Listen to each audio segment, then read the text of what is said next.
Oh, good evening. I on my the short. Good evening. How are you? This is the Consortium of Misfits channel, and as you can hear, well, I saw a message from Topsy Turvy actually, and they said, what about a live to discuss this thing? I said, well, I could do it, but I can't speak very much, which isn't, to discuss what's been going on. Oh, Mervyn, that's good. If you could speak, because I've got some throat issues, and if everyone else can speak.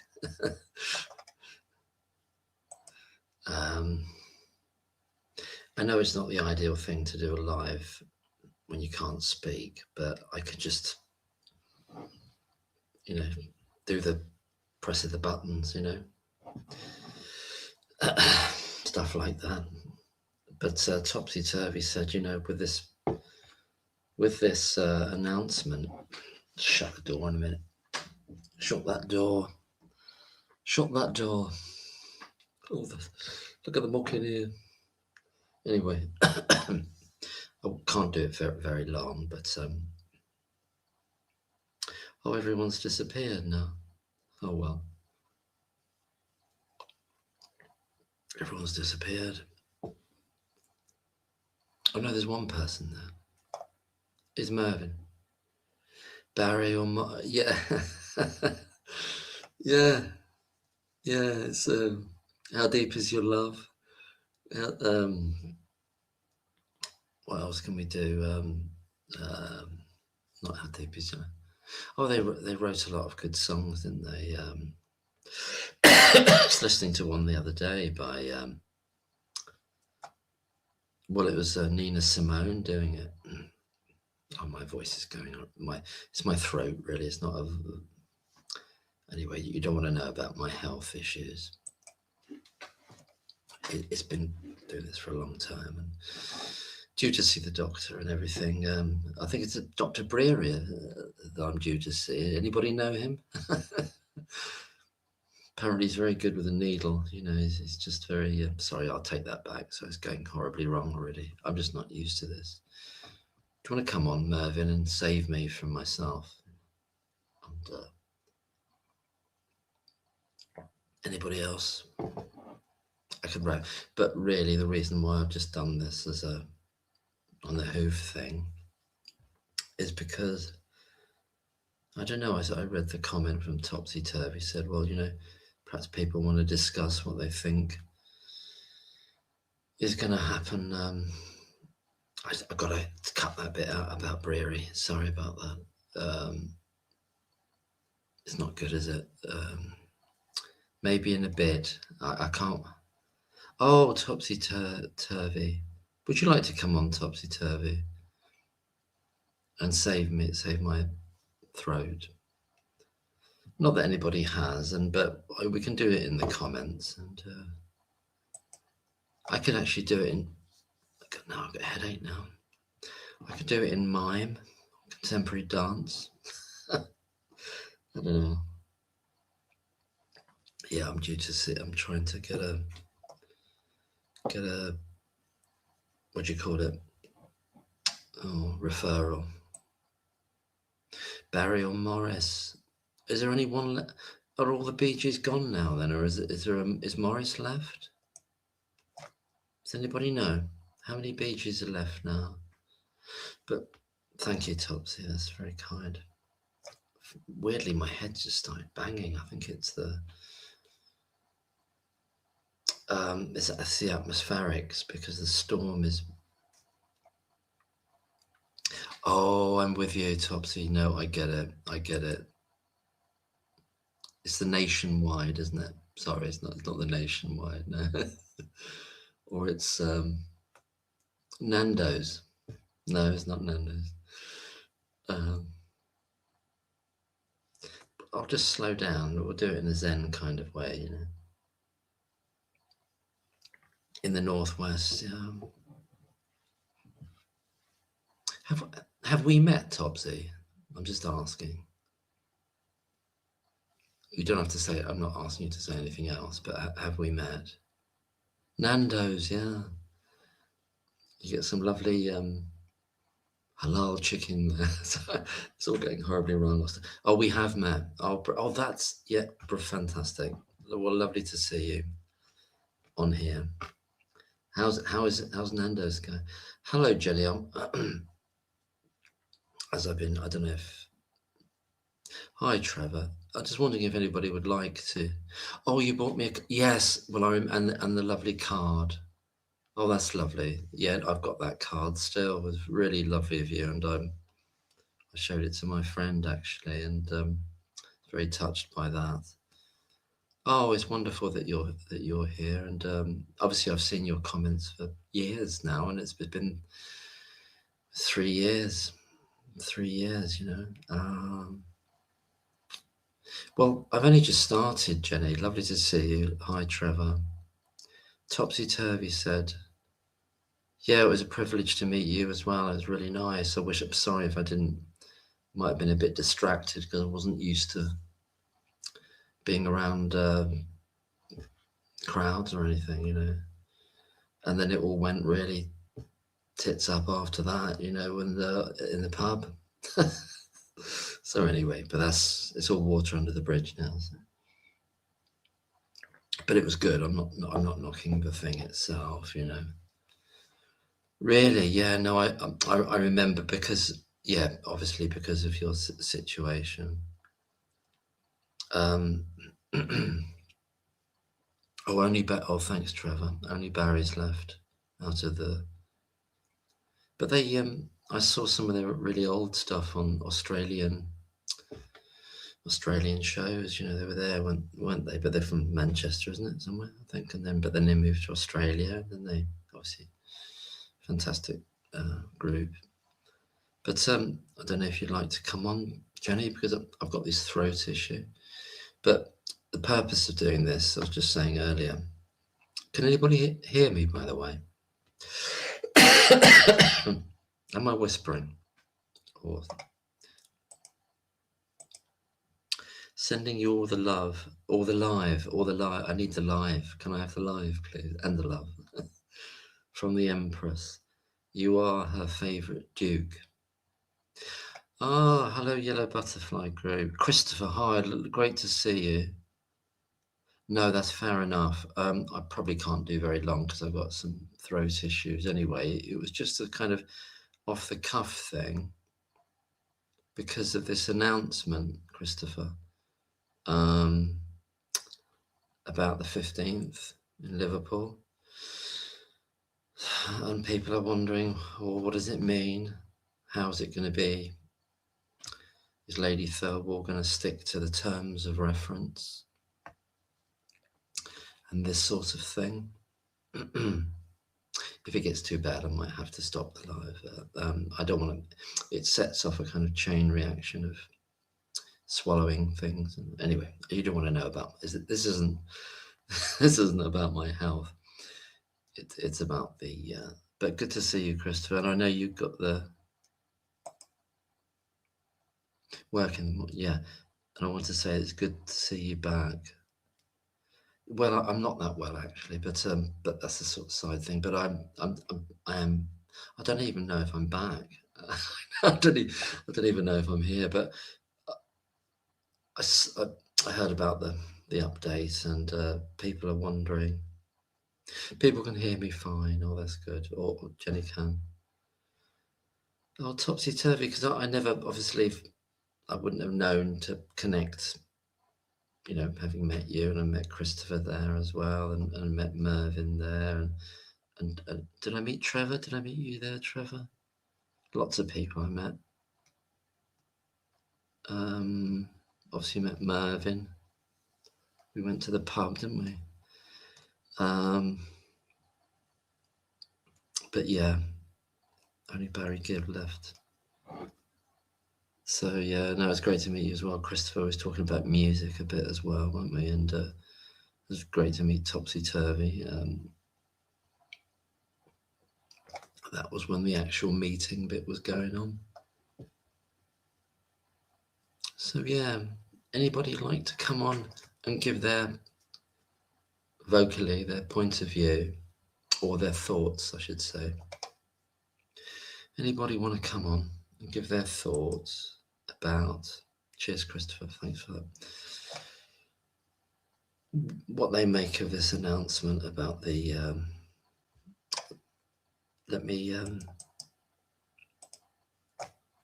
I'm putting the link up again. I'm sorry, maybe you couldn't, I put it at the, oh sorry Trevor, yeah, but no, I didn't make the other ones after that. I didn't make it. Topsy-turvy. But hopefully, perhaps we'll meet one day, Trevor. But it's feel like I know you. You know, obviously, like with Jenny as well and other people, that you get a sense of each other, don't we? It was a strange and profound day. I will never forget it. It was surreal. It was surreal. No, I think it's very brave of you to be there, topsy-turvy in the circumstances, and you know.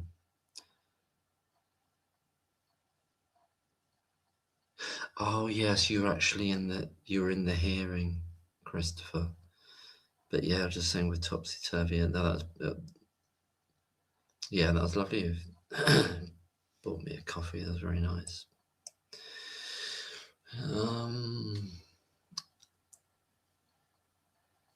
Yeah, we met afterwards. Absolutely, we did. Yeah. Oh, all the action after it all went down. Yeah. Things did get very. Might have to get a refill in a minute.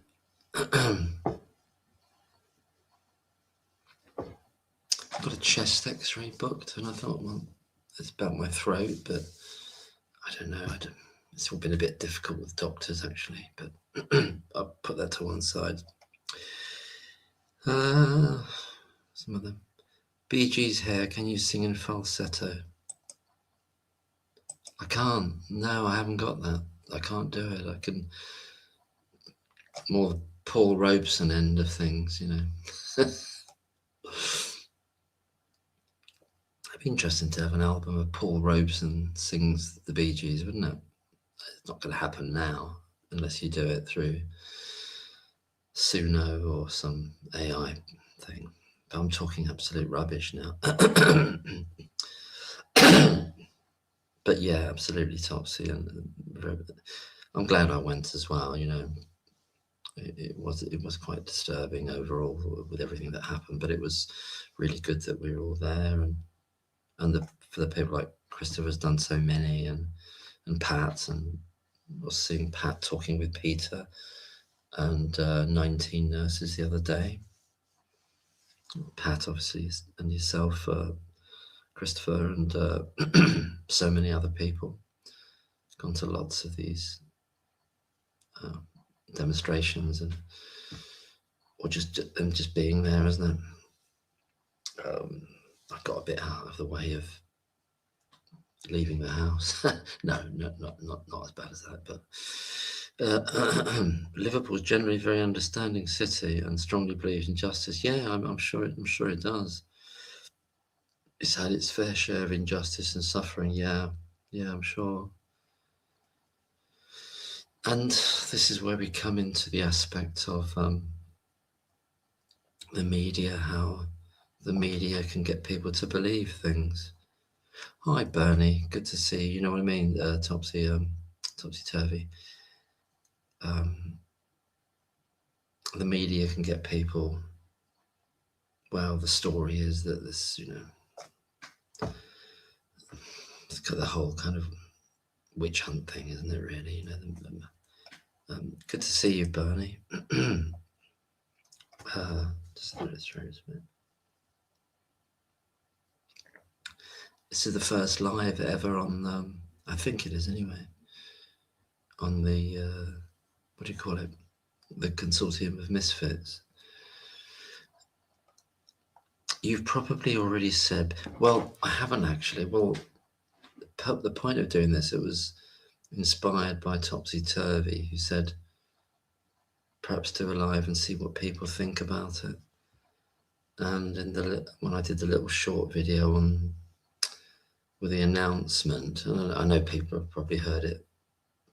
I'm not on Twitter anymore, but perhaps they've heard it through other means. But it seems there's a lot of mixed feelings about it, and there's also kind of an ominous feeling about it a little bit, or that I know Callie was saying about when the date actually, and I think she said there was a comment. It's like the day of the Lady of Our Sorrows. I don't know if Callie's here, if she's listening. If you are, Callie, if you'd like to come on and talk about that aspect of it, the number, the date, the 15th of September. So, but I don't know if anyone wants to come on and say what they think, because I probably can't. Yeah, I'm probably hitting my. Would be good if someone else could talk. So I'm hitting my barrier now. I'm not making it all about my. It's just a. I just wanted to give the opportunity, or not give the opportunity. I wanted to us. Yeah, it's just to talk about it. Whatever. I can't think in sentences. I'm really worried about what the report will say. I have bad vibes, and I do as well. But there's this other thing that on the 15th, Lady Thirlwall she'll be doing a live, she'll be doing her comments on it. So is she going to say something like, it was a tough gig, this one, and she wouldn't use that word, but it was very difficult because we had all this noise to put up with. We had all this, I hope not, but we blocked our ears sufficiently. So we've got a lovely report for you, and this is how you stop serial killers, which would be bizarre, but those are the terms of reference. Has she got the latitude? Has she got the latitude to say, look,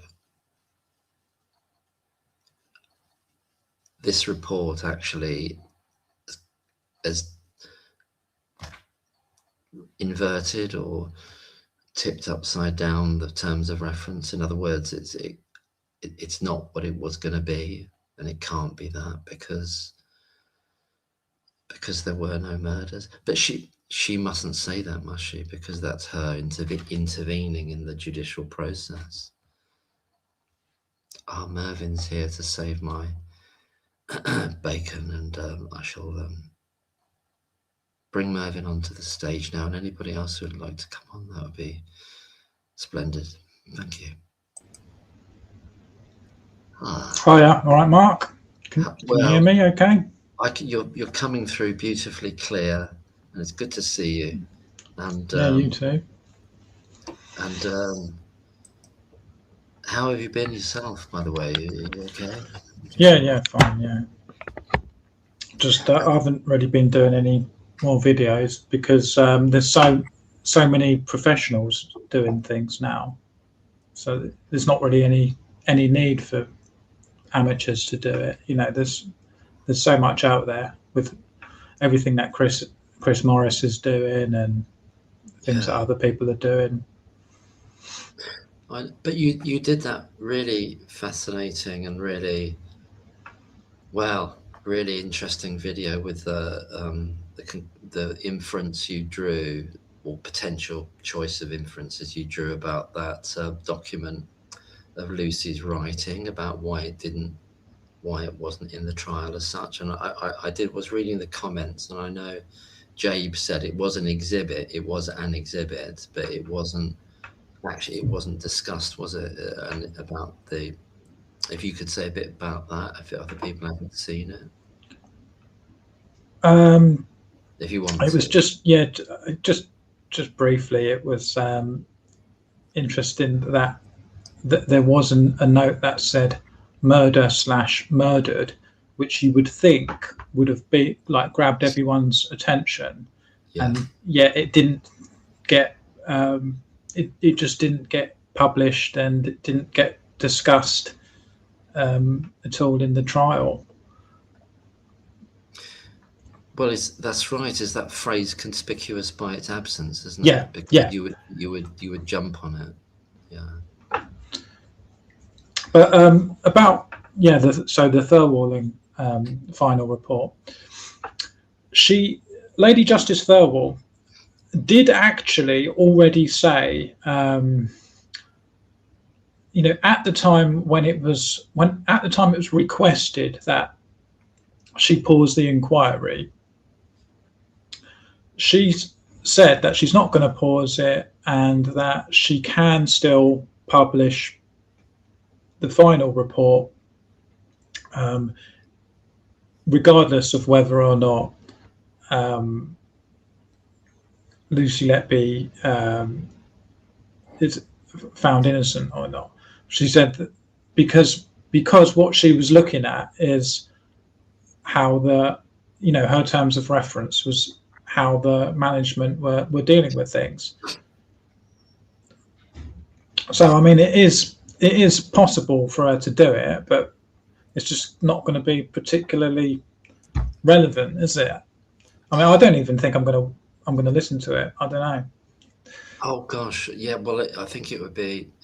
Yeah, it's one of those, isn't it, where it could be so cringe or difficult to listen to or horrifying to listen to. But are you what you just said there, Mervyn? Are you going just so I understand? And are you kind of going towards the direction that what she might do is, or what she's got the scope to do, is almost like an academic exercise, so that, in other words, you said she can do it, whether Lucy's innocent or guilty type of thing, or well, that's what Lady Justice Thirlwall said when she was giving her denial to pausing the inquiry. She said, she can carry on, no matter what the courts say, based on, doing it on the way the management dealt with the situation.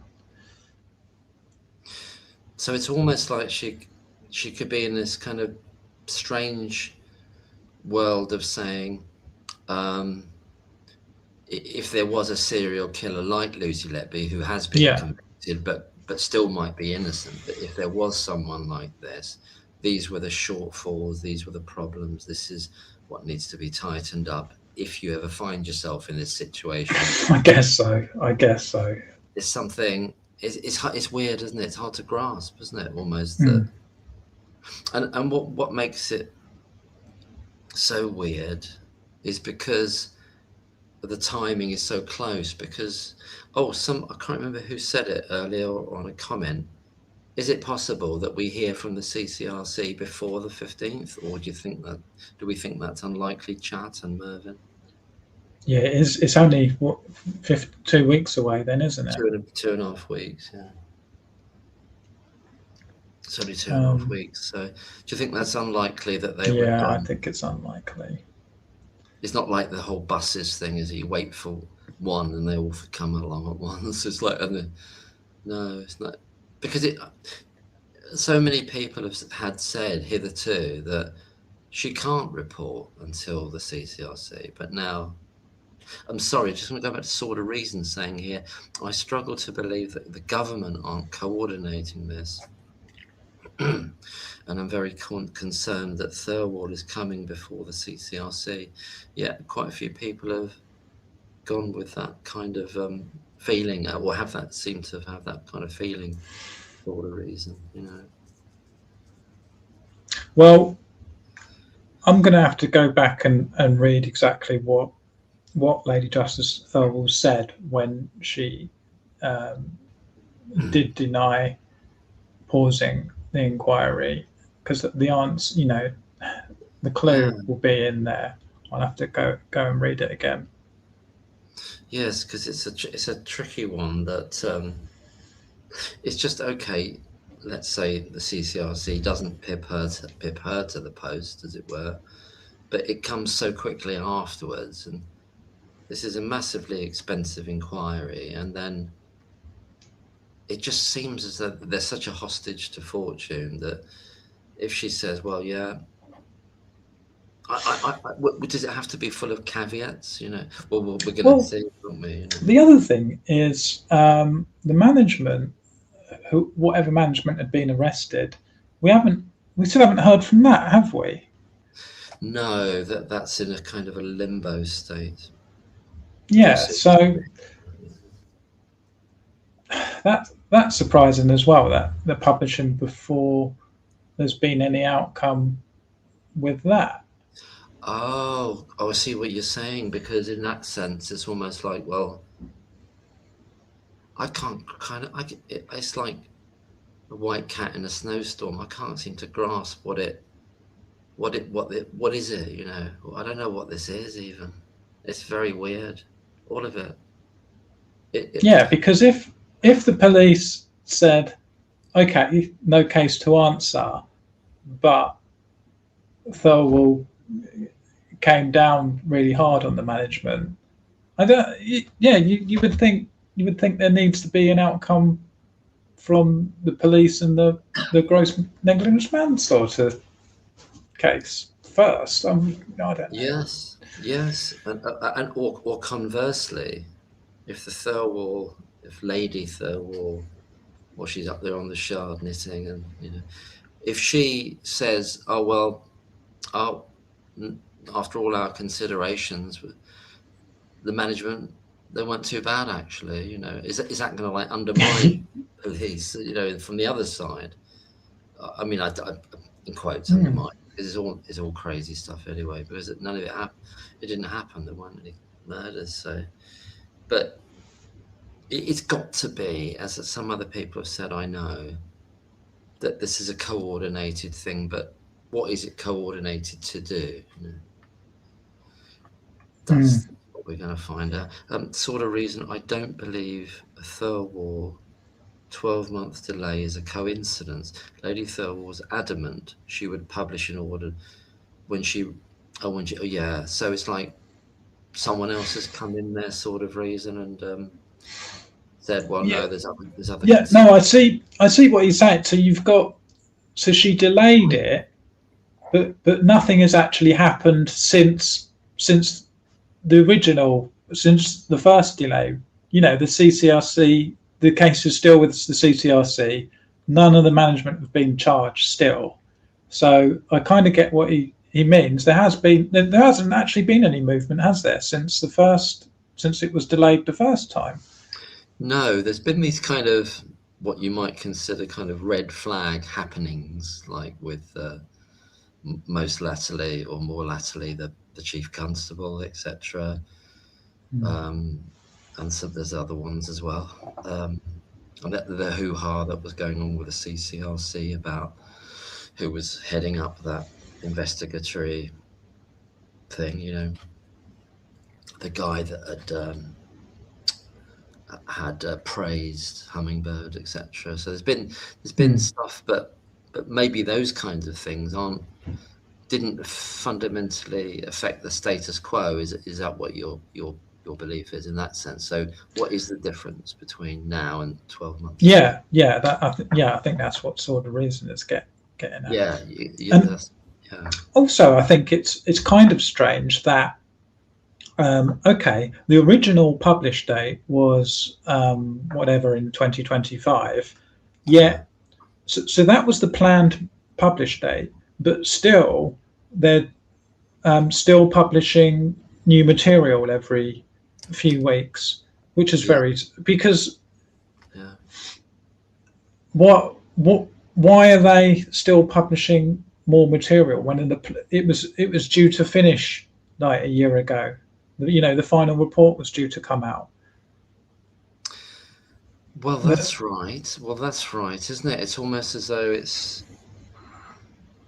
I don't know what to, I don't know what to say about that. I don't know what it means.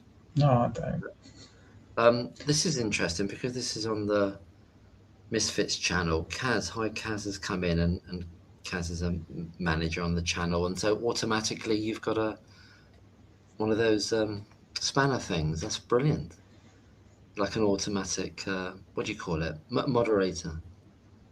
So that's really interesting. Would you like to come on, Kaz, as well? Jenny tried to come on, and but technology was.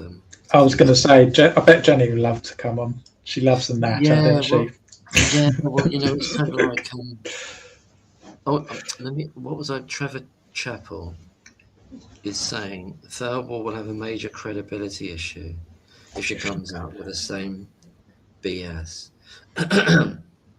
Why has she been delaying for a year if no change? Yeah, that's what we. Yeah, absolutely. Could you hold the fort and carry on speaking a bit if you wouldn't mind? I'm just going to Could get. I? Oh my God.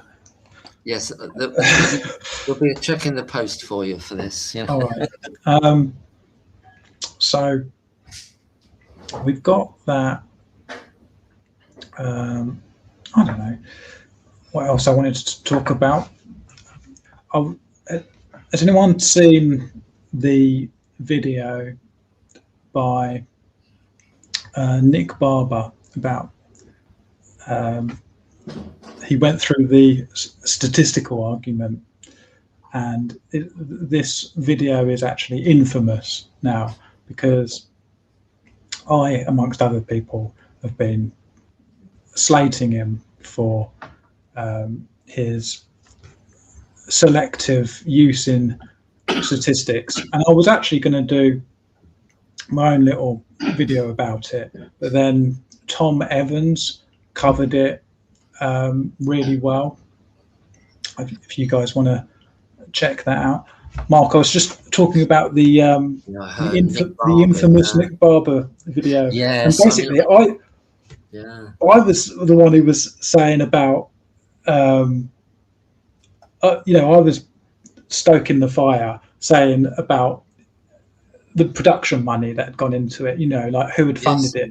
Indeed, yes, because it was the first video on the channel as well. It's first and only, which is fine. Yeah, yeah, which is fine, but it was so professionally done. And if someone says to you about how professional it is, you shouldn't really take it as like offense. You should go, thank you very much.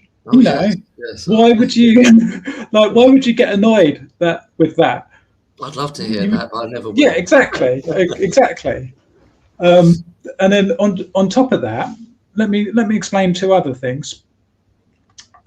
He had Lucy Letby's shift rotor, and he briefly displayed it. Well, he said he had it. He briefly displayed it, and that's not open to the public. That's not uploaded anywhere. It's not on LucyLetbyInnocence.com. The only other place I've seen that roster is Peter Elston from one of his videos. So yeah, and where did he? And where did that come from? Well, Peter Elston got his one from Dewey Evans. At first, I thought, oh, maybe he's just, he could have just pinched the screenshot from or whatever from a Peter Elston video. But again, Peter Elston is, when he uploads videos, they're just not of good quality. What I mean is, it was like, it wasn't high def, but this one was high def. So he definitely had the file. It's the source. He's got the source. Yeah, he's got the original. He's got the original roster, which, by the way, I emailed him asking Nick Barber, asking for this roster. He didn't get back to me. The other thing is that what Nick Barber was saying was that what Nick Barber was saying was that he decided to judge from not the time of death, but the time of collapse of babies. And my query was, firstly, who's deciding the time of collapse? Because that's a subjective thing now, isn't it? That's now, that you've now gone from, time of death, it's on when someone died, and now you've moved to something completely subjective. So firstly, who's decided the start of the collapse? Yes, indeed. Because indeed, I mean, that could have started from birth. It's, like I say, it's subjective. But two, he had, and he put up an image. He put up an image that said the start of collapse of these two babies, and the two babies he listed were in other words, non-indictment babies. So how on earth has he got the medical records of non-indictment babies? Because there's no way you would know the start of the collapse of non-indictment babies, and so that's why I'm asking. I was messaging him on YouTube, messaging him on Twitter, trying to get some answers, but he wouldn't respond to me. But probably because I was quite hostile. You know what I'm like. Well, I don't think you're hostile at all. I think you. Well, I am sometimes. Reasonable. I am to everyone. Friends as well as enemies. Oh,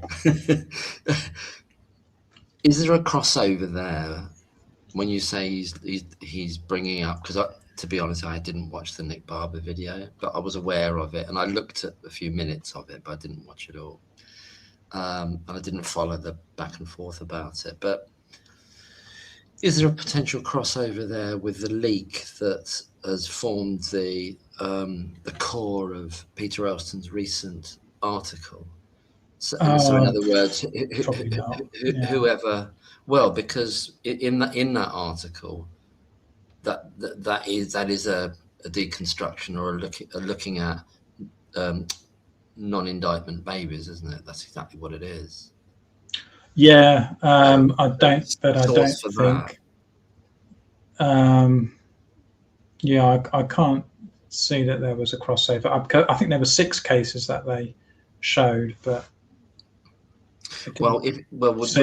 with back to the Nick Barber thing, then if he's got stuff from somewhere. He's got stuff from somewhere, and I was asking him where did you get it, and then no reply. So no wonder people are going to ask questions. I remember some time ago. Well, I can't remember exactly when it was, and it might have even been in the long email exchange between Peter Elston and Dewey Evans that Peter published eventually, in which Dewey Evans made it clear that he kind of had his spies, not spies, but he had his people out there checking social media and feeding back to him, people in the field, as it were, albeit Dewey Evans is there himself, isn't he? Because he appeared on the old Facebook group thing as well himself. So maybe it was Dewey Evans who was the doctor who advised him about what the start of the collapse was. Well, yes, it could be because they're, in a sense, if they're going to be trying stuff like that to try to do anything to. There's a lot of, put it this way, vested interests to try to rescue what's coming for them, essentially, or towards them, isn't it? Which is public. I mean, total, full-on public disgrace at the very least. So, to kind of hire someone like this Nick Barber guy, or maybe he's a friend. God knows who he. We don't know who he is, do we? Really, what his thing is. Well, he used to be the editor for. I first thought he was an actor or something. But he used to be the editor for a magazine called Hayes Magazine. I don't think they're in publication anymore. And so he has got a lot of contacts, sort of media-wise. Then it looked like he went into doing something into finance, and I think he actually writes like GCSE books for kids and stuff now. So, for maths, I mean. So he has got some sort of mathematical background. So he's not. So I first thought he was an actor, but obviously not. But that list of things you just gave there, that sounds like someone who's like a freelancer, as it Yeah, were, yeah, someone maybe. who can be chosen or kind of like hired. Like, in other words, it's his kind of Yeah, case. It's his kind of yeah. thing to Well, do. not necessarily. I mean, he might just be interested. He might have It done it could off be. his own It back. could be. Yeah, I it don't could be. know. Maybe if he wants to come on and explain himself, he doesn't have to. Well, the thing is, I was saying, look, it's such a professional production because there was animations and things, and the sound quality. His microphone alone is like more than my whole computer. Like Yeah. it was all, and they had in a professional studio, and I was just waiting for like a dog to come in, just to give it that extra, Yes. Of course. like Yes. Yeah. that extra It'd be funny if production it value. was Cindy. It'd be funny if it was Cindy, wouldn't it? Damn, Cindy. Down, Oh, Cindy. I I like can't. Auntie. I call her Auntie Sue's now. You've made up? Have you? You're made up. Not really. She doesn't really speak to me much, but When she does speak to you, is all good, is it? You're tight. well, You're tight now. no different No to different. whatever. I think Cindy is the one that we need to get. Anyway, it all seems a long time ago now. I can't. It's like, Topsy Turvy says. Sorry, Topsy. But does Thirlwall care about credibility? This is like, yeah, her role. Does she? Are we thinking? What are we thinking about these people? So does she just want her final payment and slink off into retirement? A bit like, well, Goss didn't retire, but he got a nice plum job, didn't he? Her job is to fulfill the brief, not the truth. Yeah, that's it. It's hard to grasp what these people are. I mean, yeah, they are people and they've got their own private lives, but they're in these roles, aren't they? And they've been in them for a long time. People like Lady Thirlwall. What do you think, Mervyn? I want to disappear Literally. for a bit. Just yeah, I was wondering if someone else wanted to come on. Yeah, somebody And else like to come that's on. all. Nothing I said, was it? It was nothing. No. It's just people are here for you, aren't they? Not me. No, they're not. They're not here for me. They're for you. No, they're not here. Trust me. Trust me. They are not here for me. I'm here for you, though. Oh, No, everyone's here for you. People love you being on. I think. No, it's brilliant that you're on. People love hearing what you, and you've been doing some. I thought that video you did was really, because I don't think anyone else has said that about that document. Why isn't it? Why wasn't it there? Because it would be there, wouldn't it? It would be there. Because you said something. You said the other option is, if I remember rightly, either the police have had a moment of being incredibly very, very fair, or they were very. How likely is that? Yeah, how likely is that? Unlikely, isn't it? Yeah. People don't. Yeah, I don't know. And the alternative was that it was very, very. I can't remember what word you Selective or Selective, yeah. something. It was selective, yeah, being very selective about. And then we're moving into that whole area of. I can't remember which video this is about now, but yeah, the whole thing about disclosure, then about how the prosecution can silo off and make unavailable, potentially exculpatory. Yeah, evidence. I'll tell you what I want to talk about. Actually, I saw today that guy. I think it was Guy Rowland was tweeting about. There's some information about how the cases got selected for the hummingbird chart, and I had kind of read some of these transcripts, but I didn't actually understand what they were talking about. But Guy, sorry, sorry. No worries. Don't worry at all. We'll hold that thought, and Mervyn will come back after he takes a call, and Kaz, lovely to see you. I don't know if you know Kaz. Well, you would see. You've got a spanner by you. That means you're a moderator. It's automatic moderation on the thing. Oh, that's me saying hi to Kaz. Did I miss anybody out there? Sorry if I did. Trevor Chappell, topsy-turvy. Yes, I'm sure the money is a factor, but her brief was to publish last year and she hasn't. Yeah, so there's that. Oh, Mervyn's back in the room. Sorry about that. I No, am on please call don't at worry work. about it at all. You know, business has to carry on. Business. So Guy Rowland tweeted something, and they were talking about how these cases got selected for that hummingbird chart. And I had read the transcripts, and I didn't understand what they were talking about. But basically, they had given, and Guy Rowland explains it, they had given each baby like a score out of, say, 60 or something, about how suspicious they declared these babies. And Okay.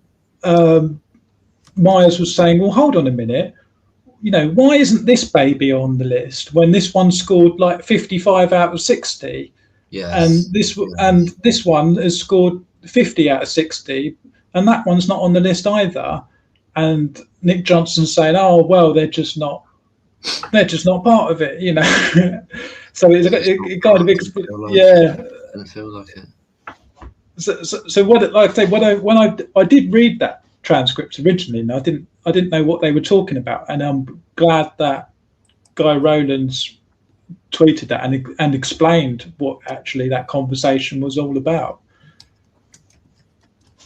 But yeah, that was interesting. But that this whole principle of this goes to I've not finished Peter Elston's article from the 16th yet, and obviously there's all these other babies that Bowen's talking about as well, but she's also chiming in with what Evans has already said and double check. Well, having some differences of opinion. But this thing I always used to bang on about is about Evans's 25 other cases, but I don't know if there's a crossover with those 25 other cases that you never heard about, and this information that Peter Elston has received. Because as I said, I haven't finished reading it, but Magic Joe said that I'm not sure who the source is, and obviously because somebody's leaked it. Somebody's leaked that to Peter. Yeah. Someone's obviously leaked that. Yeah. But who? So who? What job title or what area would most likely have that information, as opposed to people who definitely wouldn't? Would it be the CPS or the police then, or could it be either of them? What would that Peter Elston got? Yeah, the Peter Elston stuff. I mean, it could be someone working for the prosecution, but no, probably the CPS. I don't know. I'm not. It's not really my area. Yeah. It's just hard to know. But please come on, Kaz. You can just be as angry as you like, if you want to, Jenny says, Casbar, I'm part redneck and hillbilly. We aren't calm. Y'all ain't calm. Nick Barber, very sus. Yeah, very sus. I haven't even finished on how sus. Oh, please carry on. No, I don't want to. You don't I've want had enough of him. You've had enough of him. There's not many. You tried to build a bridge, I suppose, in a way to him, but he wasn't having it, was he? By the sounds of it. No, I don't think he replied to anything I said. Just playing hard to get. That's what he was. Jenny says, my gut feeling, I guess, Lady Thirlwall will say something generic, something that goes both ways. Like if you have someone you suspect is harming kids, do these things. Yeah. She's got to find some kind of line like that, hasn't she, Mervyn? I have a feeling she'll talk for about 3 hours. In the live thing, in the live thing that we may listen to? Do you think you know when you said earlier you might not listen to it?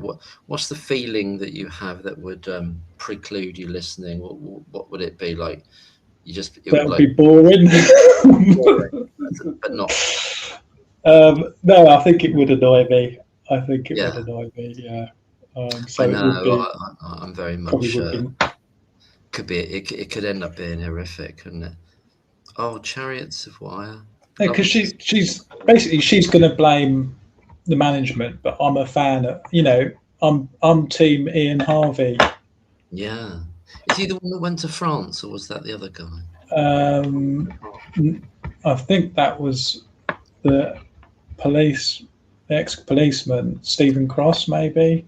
Oh, I think one. Oh, really? Oh, right. So I know somebody went to France to live. I'm not sure. It's lovely to see Chariots of Wire, and thanks for the tips about using radiator brushes. I bought a radiator brush. Hi, Ron. That's me saying hi to Ron. Oh, yeah, you can use your spanner. Have at it. You know, just Oh yeah, you see, that's the only reason I even joined Twitter was to have a poke at the trolls, and then they just hate me. They've all blocked me. I invited them all to come on my show and have a debate with me. None of them took it up. I said you can be no, anonymous. None of them wanted to come on. no. But if I remember rightly from when I was on Twitter when you was there as well, or you know when I was on it, you've always sort of wanted to reach out and like engage with not necessarily trolls, but wants to sort of have people. Yeah, because I did want to understand the Yeah, you other want to side. understand. Sort of out of fascination, really, Yes. if nothing else. Just to try and understand, where they're coming from. Not obviously you got the people. If someone just doesn't know about the case, they don't know about the case. But there are people who do. There are people on Twitter who do know about the case, yet are still maintaining, living in this other world, and I'm just fascinated by it. I'm like, why? It's strange, isn't it? I wonder. The phrase that went through my head was like, just say, "Hi, Davenport. I'll read your comment. Lovely to see you, Davenport." The sunk cost fallacy idea that they've spent so long doing it, and it's Yeah, almost. but you can understand that for people like Christopher. Is it Christopher Snowden? Is that his Christopher name? Where Snowden. he's a famous person and Yeah. he's got a reputation. But there's these other people who are just anonymous but still carrying, like that Deb Roberts or whatever. She's got like 600 followers. It's like it's not going to be, she's not making any money or it's nothing, is it? It's not like Yeah, I get what you mean. Yeah. it's not going to What's the matter site? if she closed her account and opened a new one. It's not going to matter, is it? No, and I'm kind of getting from you like the question is like, what's the psychology there? Then what's the drop? What's the drive of this? Is it a genuine belief then that they're horrified that a child murderer will be set free because of these crazy misfits and stuff? Well, that's what I thought at first, but they don't seem to be bothered about any other things that are going on in the world. No. They're only focused on Letby's got to be guilty. They're not. They don't care about. They're not applying the same sort of standards to anything else that's going on in the world. So I don't know. It's not about. I don't think it is about the babies at all. No. I've never felt it was, or I mean, I don't know these people, and but there's something that's hooked them into it, and they don't have. I'll carry on with that in a second. I'll just read Davenport Sharpie's comment. Do you think there's a possibility that we may have the CCRC ruling before the inquiry reports. Well, yeah, It's only 2 weeks, though, isn't it? it's 2.5 weeks. It would be extraordinary if that's the next thing we hear, wouldn't it? That was my first thought. I was like, oh, have they? I don't. There just seems to be a. Have they heard? In other words, yeah, already. Do you get the sense that there's sort of a calm? There is a calm before the storm. It's sort of there's a thing. Everything's sort of gone a bit quiet. Well, it is. Is that, what do they call it? The silly season, or something to do with it in politics, and they aligned it with the whole political world. Like, well, we're going to announce it once Parliament's back in session. So there's some kind of not contingency, but connections being made with the political world, essentially, isn't there? And therefore, and thereby the political fallout of what I personally think or hope is inevitable, and is how they're going to control. I've always thought, well, how are they going to control the fallout?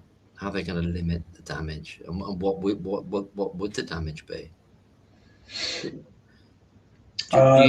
Do you think, Mervyn, that the damage will be? Well, Jenny said the other day that they're just going to keep dragging it out, and I kind of agree with that. I don't want to speak for her. Hopefully, she'll come on in a bit. But that was the impression that I was getting from her, and I've always said that, like right in the early days, that no one's going to be held accountable until half of the people who are dealing with it are dead and the other half retired. You know, the same with Hillsborough. I don't know. It's just they are going to keep kicking the can down the road, I'm sure. So, is this just another releasing this report now?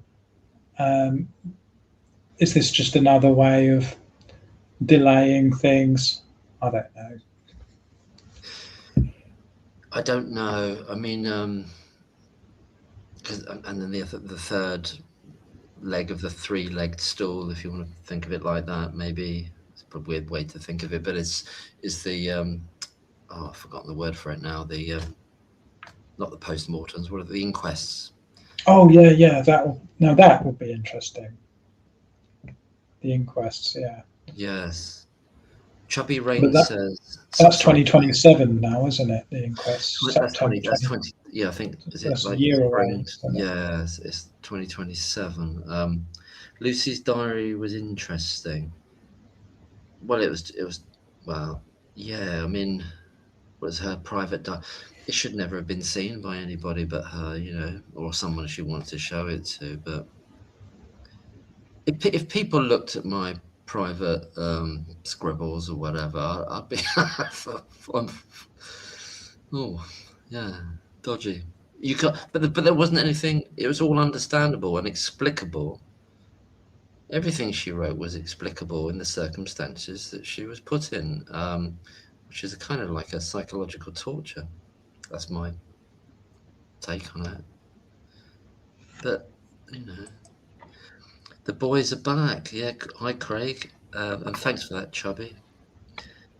Thanks, Craig. The boys, we're back in town. And she certainly looks innocent. I'm beginning to wonder whether Chubby might be sort of a bit might have an agenda here. But anyway, as long as you don't do any kind of like porn attacks or anything, it's all right. I don't want any of that nonsense. Jenny says, Mervyn, yes, they will drag it on. Agree. Well, I'm agreeing with Jenny. She's not agreeing with me. She's a bit first. Okay. Yeah. But either way, you both agree. 33 people in the house. That's a very interesting number. That's the old. My gut says there's financial incentive to drag it on. When we're talking about dragging it on, do you mean like literally allowing Lucy Letby to be in prison year after year? Is that what we're talking about by dragging it on, or is that what we're talking I think so. Yeah, I think it's horrific, isn't it? Because it's not going to go. It's not going away. That it's not going away for the establishment system or whatever. And we got David Davis. He's still in the mix, isn't he? He's still. Oh God. Well, maybe maybe they could exonerate her, but then drag on any repercussions for Yes, that situation in the first place. Yes, because the longer, I think, the longer she stays in prison, the worse it's getting for them. So maybe they just need to get over that hurdle, and then they can get back to burying things.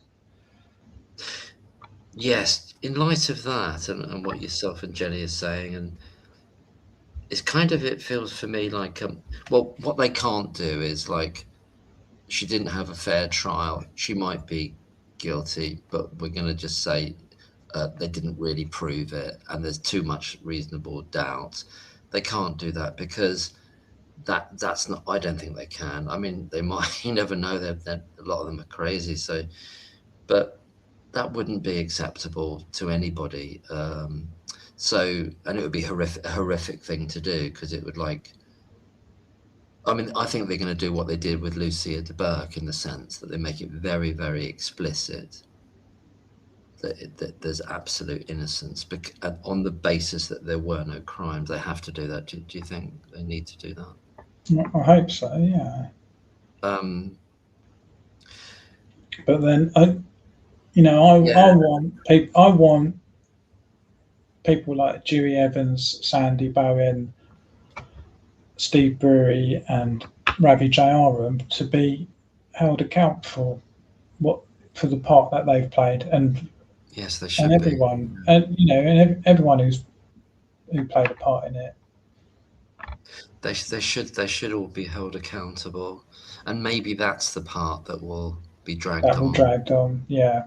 Because there's a lot to do there, isn't there? About,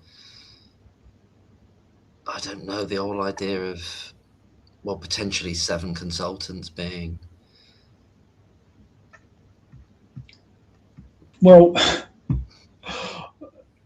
of those 7 consultants, some of them are obviously more vocal than others. Yeah. But I just remember reading, like, Murphy. I feel sorry for the one called Murphy Salidi in a way, because it's like it almost feels like he was trying to go to the police, say, look, we can't do this. And then the impression that I got, I mean, obviously all I'm reading is text and emails, Yeah. but the impression that I got from that one was that guy was like, sit in the corner, shut up, otherwise we'll get your visa cancelled or something. That was like, that was the impression that I got.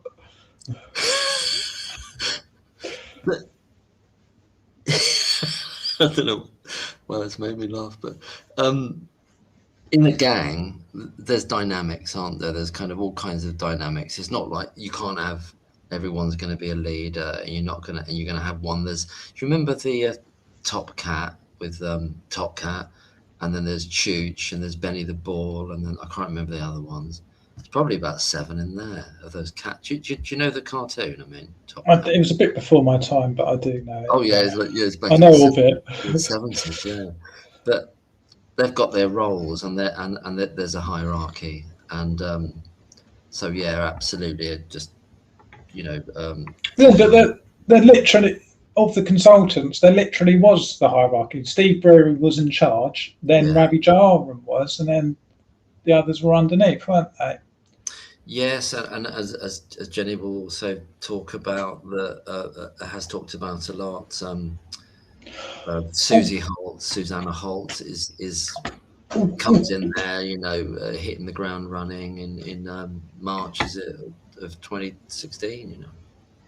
Did you see Jenny read out a freedom of information request, yes, I and did. it was Yeah, that was a there good. was That was something good. going on in 2015 with what was it, neonatal studies or something, experiments or studies, or I There can't was some remember. Research. research That's grants the word. and money. Research grants. Yeah, Yeah, that would be interesting to find out if any of the indictment babies were involved in whatever that was, or what, indeed whatever it was. that's right. That's why I love what Jenny's doing there, and obviously and working with Tony and Simone and Ian and other researchers. That there's layers here. So I don't know if it's like an onion, but there's layers and layers and layers of stuff.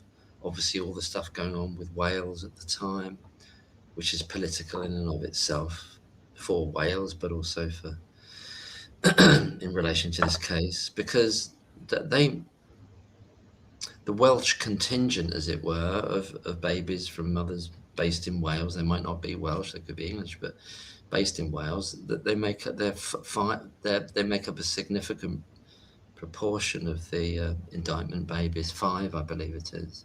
It's quite a lot. Hmm. So there's all that aspect to it, and there were reports written. I remember looking at articles about, oh well, this is a they didn't say it as bold as saying, well, we can't send our babies to England, otherwise they get murdered. It wasn't that, but it was somewhere like, this is another reason why we need to have our own in-house or Wales. We need to have our own provision, full provision. And Kaz says, I'm with Jenny. It's been a cash cow for so many. Yes, it certainly has. I don't know how many millions they're up to now in the overall costs of everything.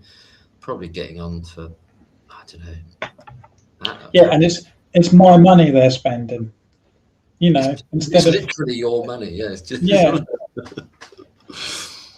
that annoys yeah. me. I'd send them a bill. Send them a bill for all those kebabs they were eating, and on those late shifts where they're staring in a gloomy office into a computer like that, and literally nothing's going through their head. They're having another kebab. It's about 3 a.m. But it's that's anyway. I won't go on about the kebabs. I've got a 1K plus subs channel. I'm cool. Oh, that is good. Yeah, that's brilliant. Thank you. That's great. That's brilliant. Well done. Jenny says, It's been no time, maybe. I'm sure. I'm sure I always do. Pretty harsh. I just like to disagree with people. I think I'm one of those. I don't. Contrarian. Yes, I am. Maybe I am a contrarian. Well, there's that guy on Twitter. Jolly contrarian. Jolly Contrarian or something. Yeah, I like him. Yeah. It's not you. You aren't him, are you? Are you him as well? No, of course I'm not him. I've never seen him though. No, it's Ollie Buxton. Oh, is it? So I've never seen him. He's been on. Have I seen him? Was he on Chris's thing? He was. Yeah. I have seen him. Is he very learned chappy? Very bright. That's good. I think he's got many strings to his bows or whatever. That's great. Yeah, there was that guy. I think it's a guy. It might not be a guy. Tried by Stats. He's done some amazing stuff with the statistics. Tried by Stats. Oh, what was that? Ollie Buxton? I don't know now. I don't think that's Ollie. But yeah, there's lots of folk, and so that's Jenny. And Bernie says only a fool would believe any of the parties involved are independent of each other. I agree, Bernie. I've often. That's why I wouldn't rule out a CCR decision before Thirlwall. Part of the plan? ? Well, it could be. I mean, let's not rule it out. It could come next week, then, couldn't it? Next week. I mean, it's due. People seem to think it's due any minute now.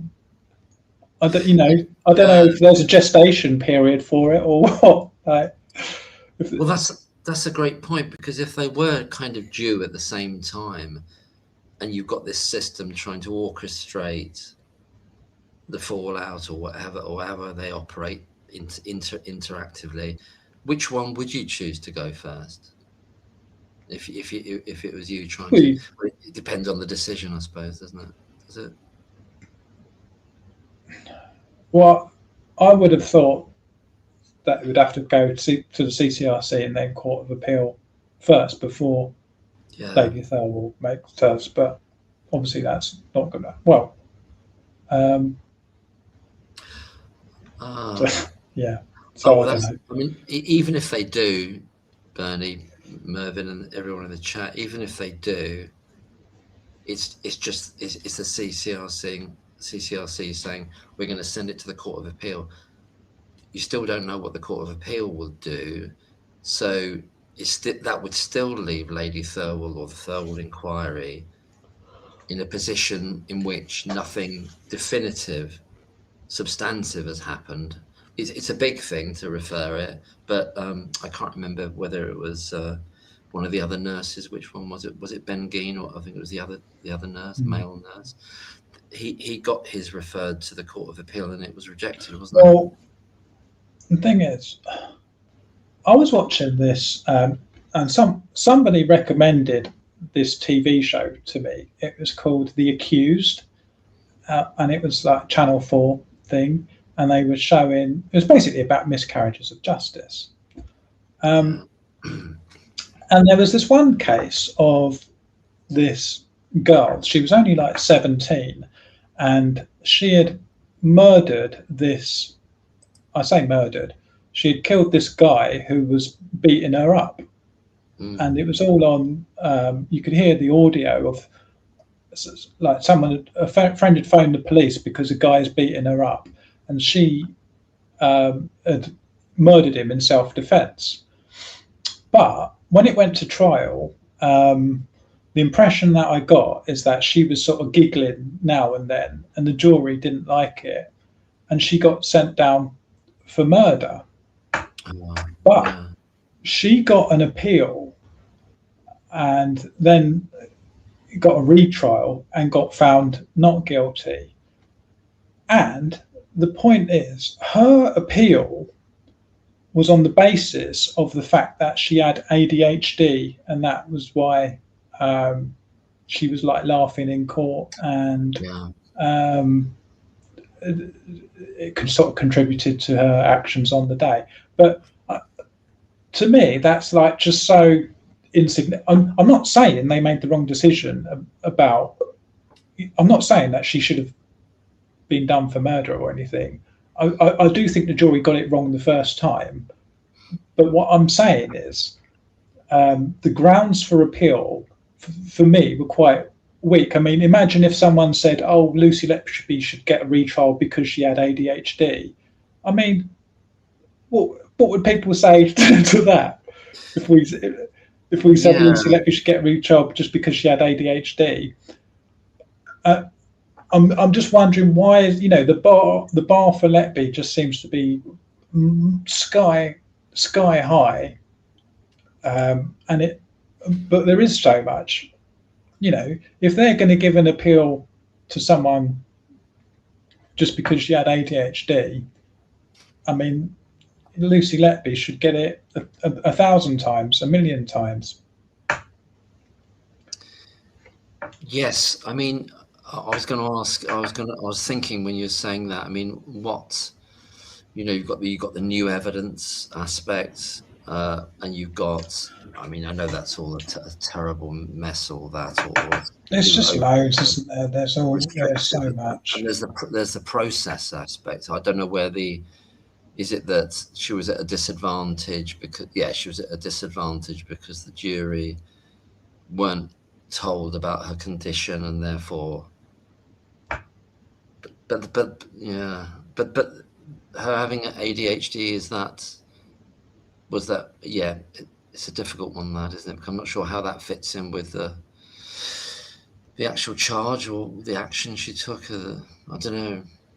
It's Is that Channel 4? You say is that this work? Yeah, that was a channel for a thing called The Accused. I can't actually remember the name of the girl, but actually when she came out of prison, I mean she ended up passing away anyway due to falling into into despair and things anyway. Oh God, Even really? after she Good got God. even after she got acquitted Oh my and goodness. found not guilty after the retrial, it was quite sad. But That is sort of reason. It is very much it is, and sort of reason saying from what Mark MacDonald said at 19 Nurses back in June. I will be surprised if the CCRC report in 2026. Mark MacDonald said the investigators will report to commissioners soon, but the commissioners have loads of reading and work 1 to 2 days a week. So it's about like the timeline. Has there been enough time for them to be ready to do it? I'm going to exit, Mark, and hopefully someone else can come on. Yes, it's I'll be fantastic. listening. Thank you. Brilliant to see you, Mervyn, and thanks so much for coming. I really So, appreciate it. cheers. Take care of yourself. Cheers.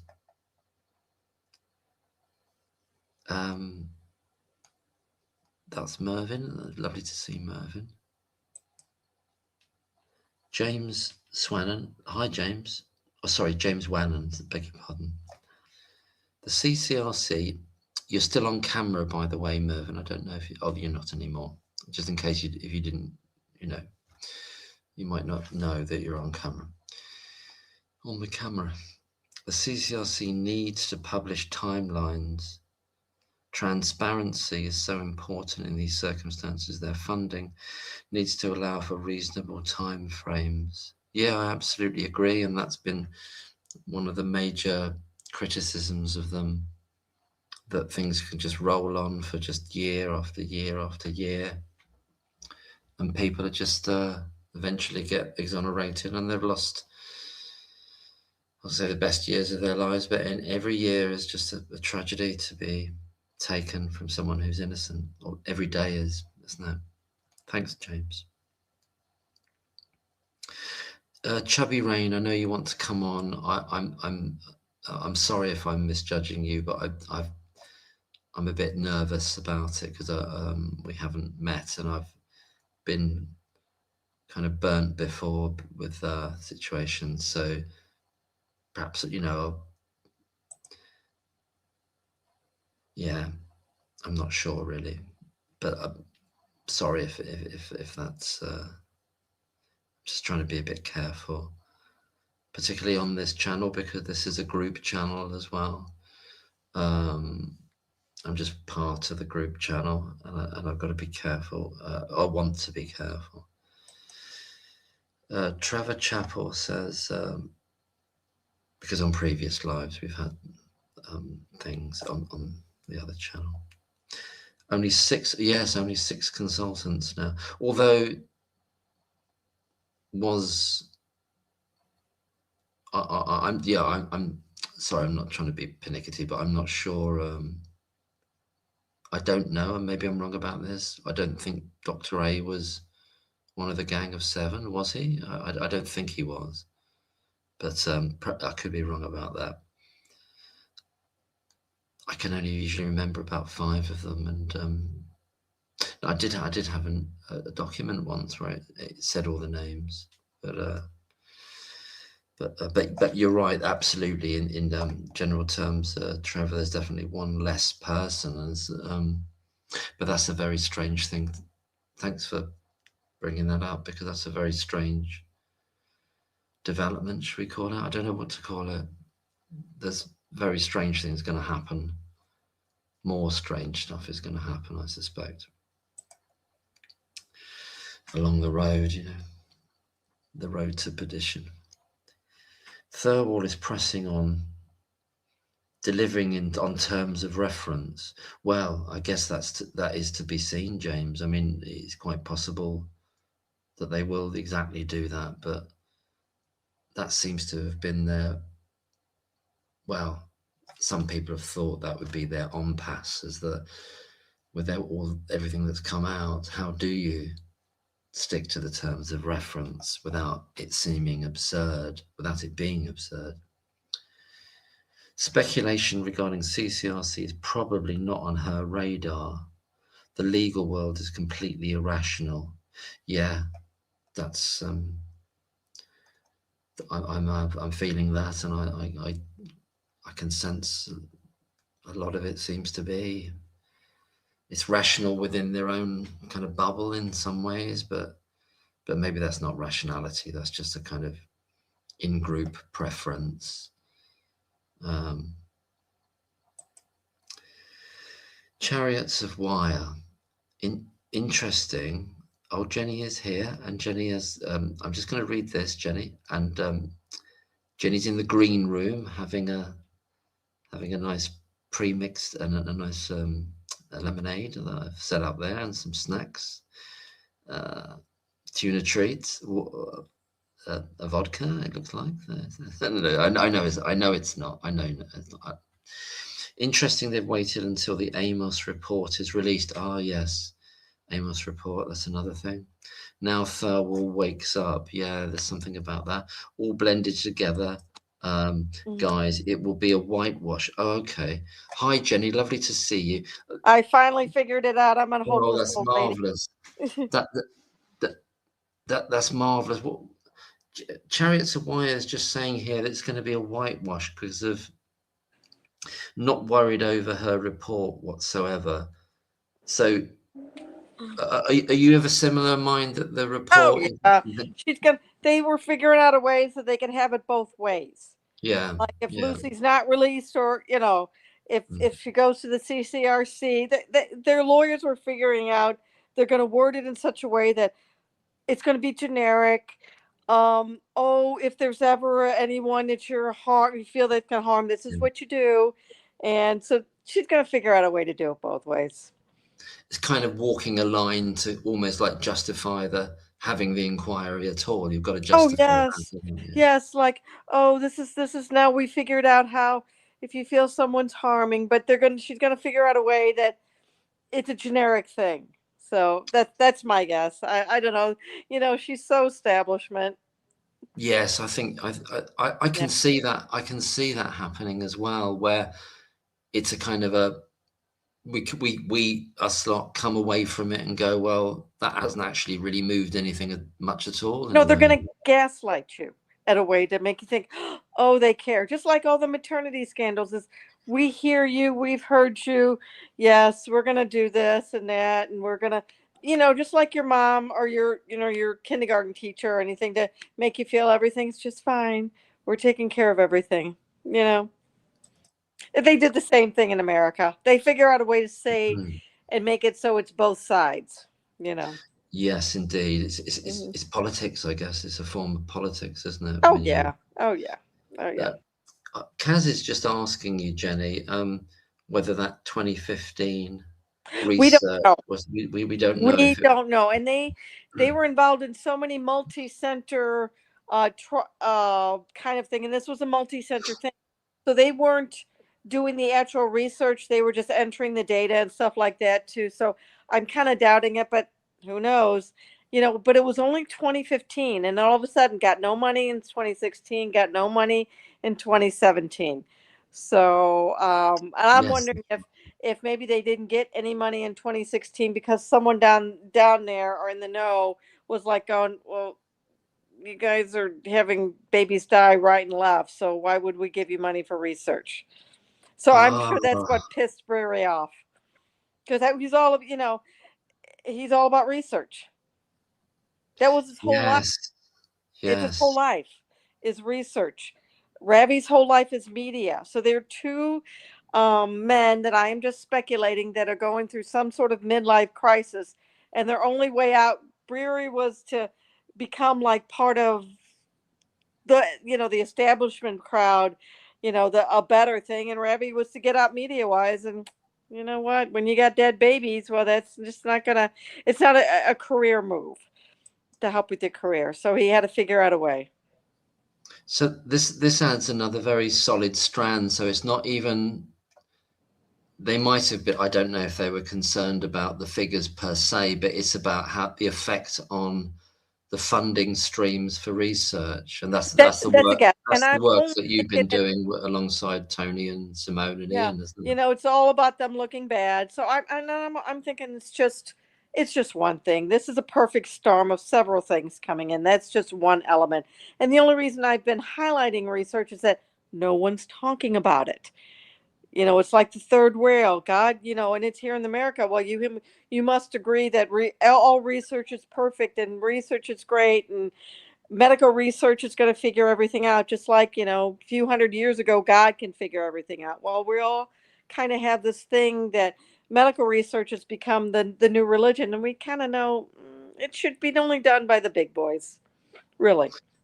Yes, I've been listening to your videos, Yeah. and the point You you're know, making why about waste the money? You can yeah. do it.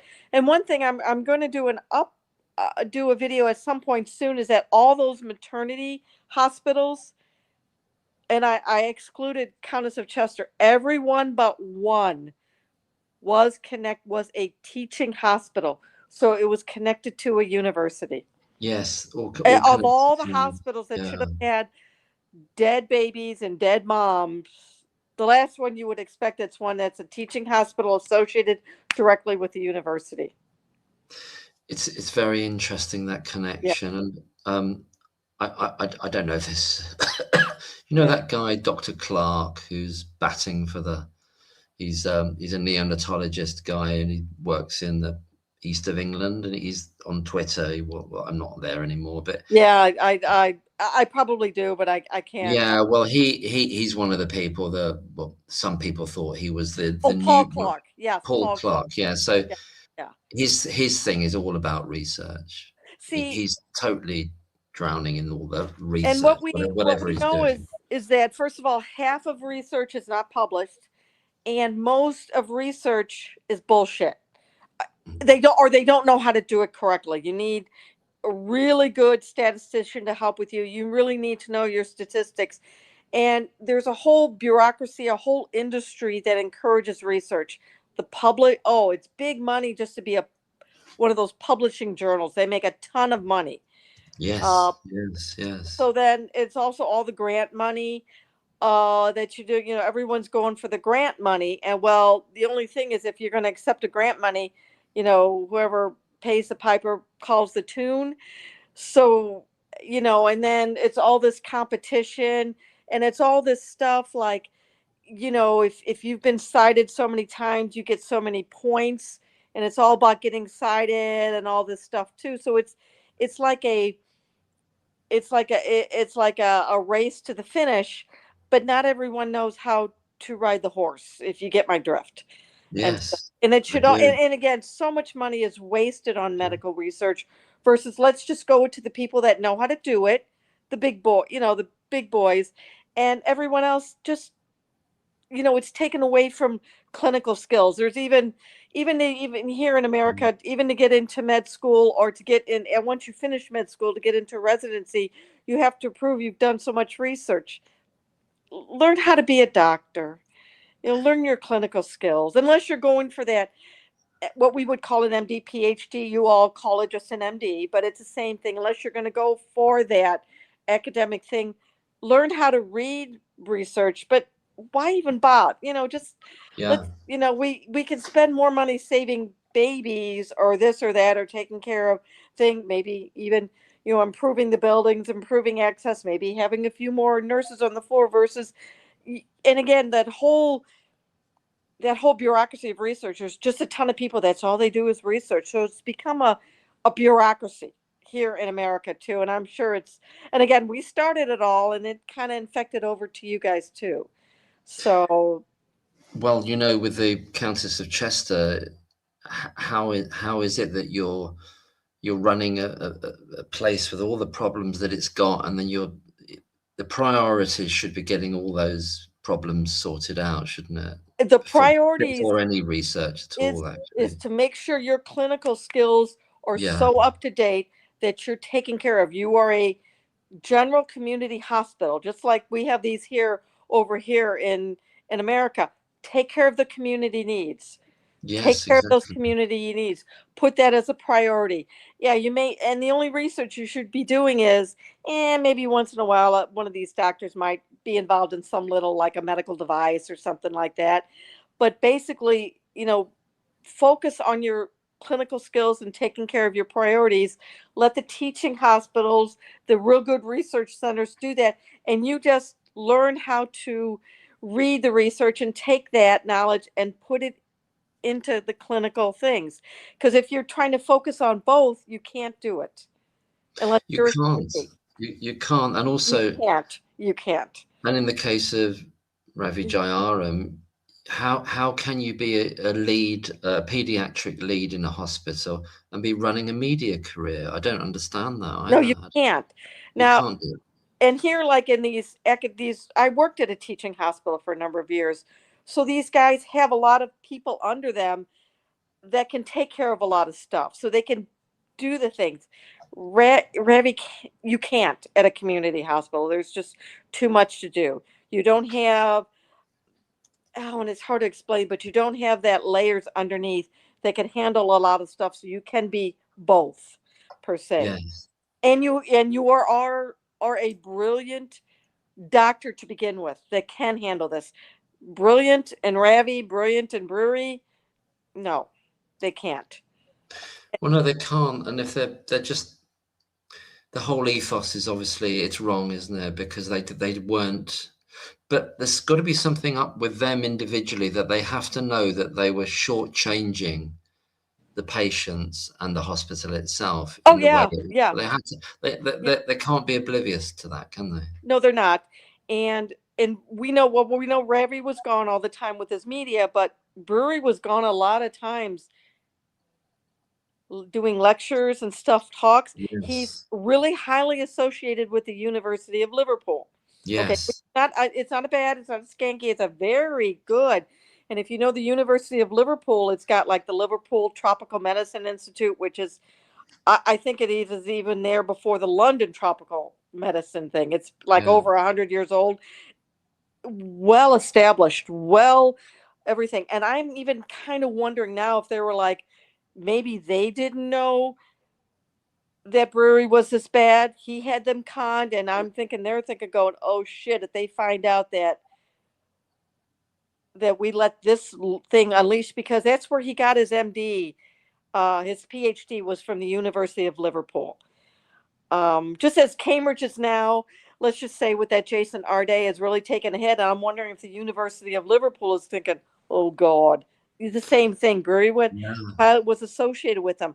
He also, and again, it's one of those. I'm behind on a lot of my videos, but one of the Ian, who's been sending me some wonderful stuff. Yeah. Ian's great, isn't he? Oh, Ian, he's yeah. Simone and Tony. I mean, And I love Simone them and all. Tony are But fantastic. he Yeah. sent me a lot of stuff that Brewery for a number of years is associated with Alderhay, the guys at Alderhay, the doctors at Alderhay that took out.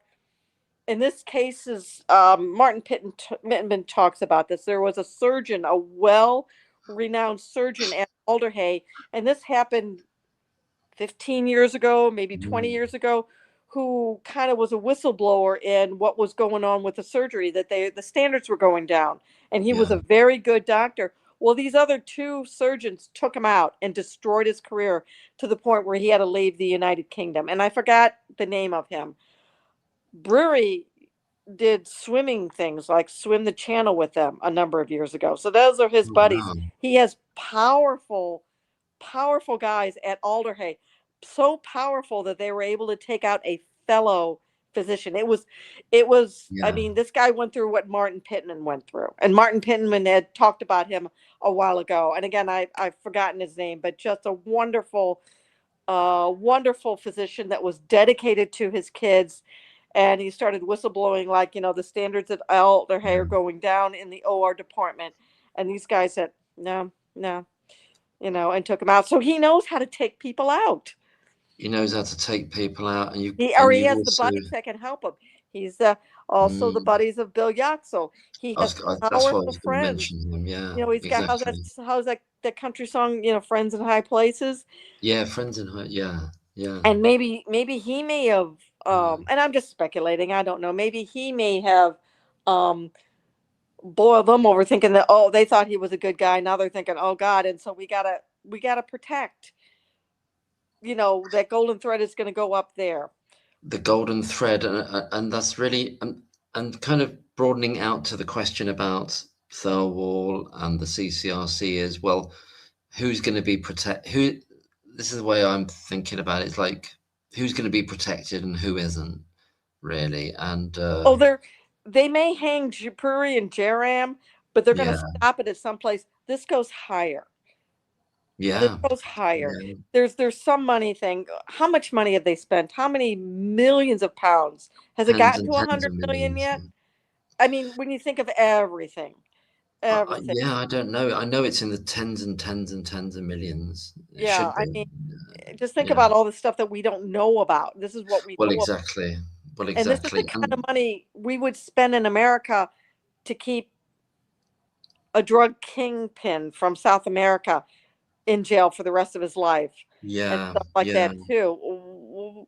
Lucy is what? She's like an average Joe nurse like me. She's not, I mean, there's a reason behind this.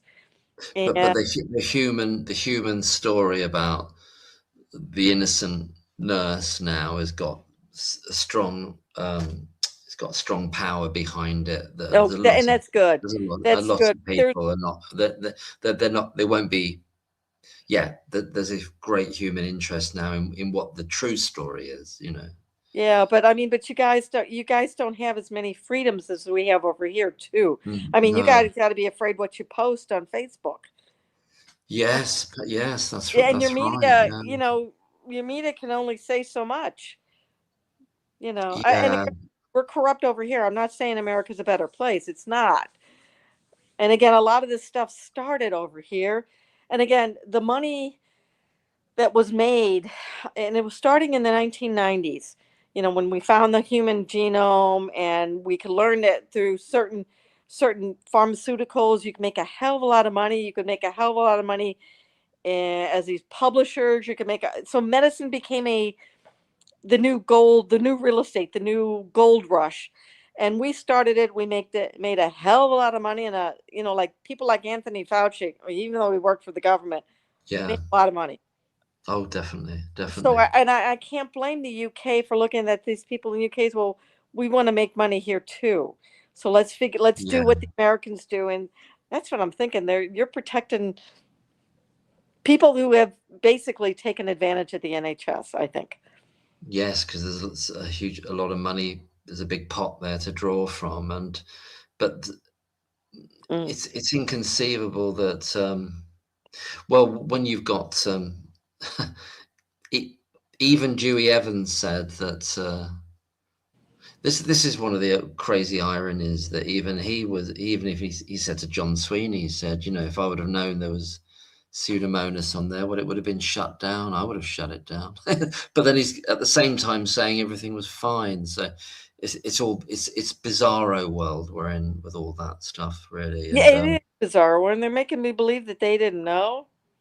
they knew. I was one of the Mm. FOIs I tried that they didn't want to answer was, well,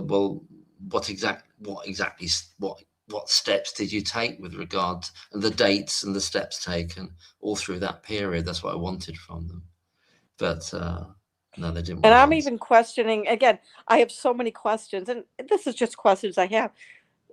Did they knew Pseudomonas causes septic rashes?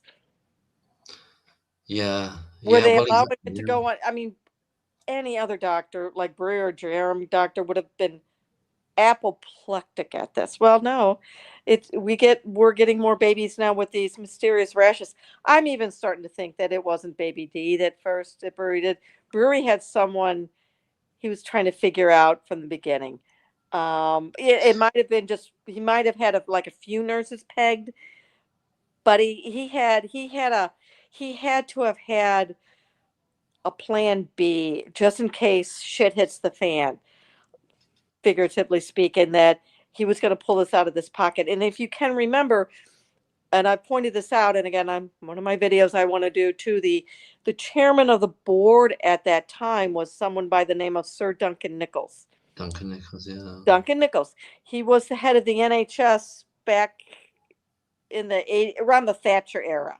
And he's the one that 80s. started the thought of maybe heading down the privatization. Well, he retires. He does a lot of other stuff, but one of the stuff he does is, he's on the board of the parole board and Her Majesty's Court and stuff like that too. But Beverly Allitt happened during his tenure as the head of the CEO of the NHS. Then he retires. Then the Clothier Inquirer, which was Beverly Allitt's version of Thirlwall, comes out, and he was then tasked to tell everyone in the whole all the NHS thing is the Clothier Inquiry. So he knows all about Beverly Allitt. And again, would Sir Duncan Nichols want to be known? He comes back later because he is from the Chester area. So then they bring him on as chairman of the board. He's going to want his name not to be attached to a disgusting hospital. And under his tenure, all these deaths happen. No, he's going to, behind the scenes, was he pulling strings too? Yes. It's making me wonder, did all this happen out of some kind of, there's all this weird stuff going on all the time, and then just out of the set of circumstances, this just happened? But was it meant to happen? Was it, I'm not saying it was planned, but was it almost inevitable that something like this was going to happen somewhere? I don't think it was planned. I think it was inevitable. And it was like, oh my God, because they were ignoring so much. They were focusing on stuff that they shouldn't have been focusing on. Maybe on, the Counts of Chester tried to be a stroke center and this and that, and it was doing too much. And again, they were the first of the community hospitals to start research, press on to that research too. Again, they were trying to do so much stuff instead of focusing on let's make sure our foundation is good. And then shit hit the fan, and they're like, oh, what do we do? Oh, wait a minute, we can start the Munchausen by proxy, all that other stuff too. All that other stuff. And talking earlier with Mervyn, and we're talking about the dynamics of a gang, and it's like, even though these are consultants and they got their degrees and higher degrees, etc., there's similar human dynamics apply to that. Or if you're in the Bloods or the Crips, in terms of or in a mafia, like the code of omerta, because once you've gone so far with them, nobody wants to break it, or they feel they can't if they've gone right. So far. And we are, think about, we're tribal in nature. We've always been tribes. Even when we were cavemen, there was always one tribe fighting one tribe, or the tribes merging too.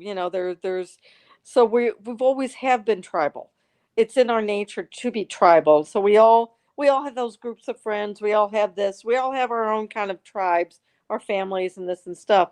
And again, there's probably pressure on John Gibbs not to break. How do I go against another doc? You know what I mean? There's well, but it's like also that. the implications that it will bring on his life and towards him very publicly, and in the same way. They're all trying to survive, and again, they found themselves in a situation, except for Brewer and Jerem, but some of them found themselves in a situation that they don't know how to back out to. Yeah, and they're weak people, and they're very weak people. They don't know. Yes, there is a lot of, and once they're on this train, and once the police get involved, then that train can't be stopped then. But once they've kind of made the police get involved by piquing the interest, etc. So I think there was more than that thing behind the scenes. Because there had to be. There had to be. Because the guy that preceded Sir Duncan Nichols as chairman of the board, was named by a guy named by the name of James Sharples. Oh, James Sharples, I remember. Yeah, and He was because the he head was of the Merseyside police, who was so corrupt. very, very corrupt. I mean, they Yeah, remind, and again, it reminds me of just say we say New Jersey police. You know, there's certain states, certain towns, certain areas. You just know, you are know. we going with what you're saying there? Are we going down the kind of track that? And I don't know who else is involved in that. Yeah. Is that a decision is made at some level that it's better that there's a serial killer than a hospital is as bad as this. Oh God, yeah. I That's mean, what it is. That was Beverly Allitt. Beverly Allitt is innocent. Yes, that's the model. That is Beverly the Allitt model. is innocent. Callie in that Solomon Sounds, is that Yeah, her? Solomon Sounds. I watched that. I watched it She's twice got it. actually. It She's was and she very basically said it perfectly. yeah. Said that Beverly Allitt probably had some psychological issues to begin with, so they found a weak person and stuff too, and probably not, you know, that not this Well, a target. in It's a this sense, target, isn't it? Somebody who's a right? target. Um, Well, they targeted them. I'm reading someone by the name of Neil Ross. He wrote a book about Beverly Allitt recently, and you can get it on Kindle really cheap. Right. He's got that whole case, and there's an explanation for every one of these babies. We do know that all of a sudden, why did David Southall get involved? Roy Meadows got involved to paint her in the trial as Munchausen by proxy, and then David Southall came in to help during the clothier. So why did Yeah. these two people get in? It was to protect these doctors. Oh, I just thought if Southall hadn't been disgraced, it should have been more than Yeah. disgraced. But it's quite possible that he might have got involved with the Lucy Letby case as working for the Yes. police. Quite Now, possible he would have been on so board. You know. who was Roy Meadow? Okay. So who always was his wingman at all the trials? Martin Ward Platt. Martin Wood Platt, yeah, Martin Wood Guess Platt, where Martin Ward Platt is from? the Chester. Northeast, yeah. Chester. That's where he was born. Oh, right. But he ended up working in the Northeast, I think. Yeah, he was Right. up in. But he's still from, his roots are Chester. I And didn't know all of a that. sudden he was going to be Dewey Evans' wingman. Yeah, Come I mean, he on. literally he was until he wasn't. Until Yeah, he died. He died yeah. from, I understand, some quick thing. Now he has He was his quite young. Yeah. he's got a lot of research. Again, he was esteemed pediatrician with a lot of research. He started off in Sid's research, which was David Southall's. Oh God, this is Okay. And yeah, then he this is went on horrific. to, after, Sid's was real popular back in the 80s. It was Yeah. what's going on, Sid's? Let's research this. Then later on, his end of his research was on multiples. Uh, Where were these cases were all what? Multiples. yes, a lot of them were. A lot of them were. There are so many coincidences. Some of them that I've seen, it's absolutely is wrong, but some have to be right. They're just, why is Chester ground zero for so much? It's pulling in. You talk about the golden thread, but it's almost like a tapestry as well. It's pulling in threads from the past. Yeah. I don't know what Yeah. analogy to use, but it's threads Sally from the Clark was past. It's Chester, threads from right? So what is it about that? I don't know, but why Chester? That's why I don't know enough about England. Why Chester? Is that kind of a smallish? It's kind of a far off suburb of Liverpool, right? And really far off. It's not like a direct suburb, but it's kind of ish. Liverpool. It's in between Liverpool and Wales, isn't it? Or is it the border of Wales and stuff? Yeah, So it's quite. I think it's quite close. Well, it is quite close. Yeah, because that's why they could bring the babies from yeah. Glenclwyd and Maylor Hospital. I think it's about four. Those particular hospitals are, from memory now, 40 and 45, or 40 and 46 miles away from Chester. I remember doing the. Yeah, but math. but Chester is essentially. What is it about Chester? It's not that big. Well, why is it so? I don't know. Why is it so involved? I don't know. I don't know enough about the UK to know. Well, why is Chester involved in Sally Clark, Lucy Letby, Yeah. Martin Ward Platt? A lot of the stuff. And I know this is a different thing, but obviously Yeah. the connection is through Stephanie Davies and Yeah. the The murders, Winslow, yeah. the Wilmslow murders. You know. It's just. But Chester vis-a-vis the hospital, it's, as we've talked about a lot before in comments and things, and maybe on lives, about it's the network as well. It's how is that network operating? What's happening there? You know, both in terms of how it's affected what's come to pass here, but also the stuff underneath it. You know, and with the twin And the poor city of trials, Chester. etc. I mean, I feel for them because these people don't want this stuff.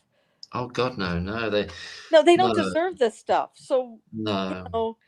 I mean, they don't. I really feel sorry for the people of Chester. But what's also weird is that Chester is the hometown of the most richest duke in the most richest man in all of England, the Duke of Oh. Westminster.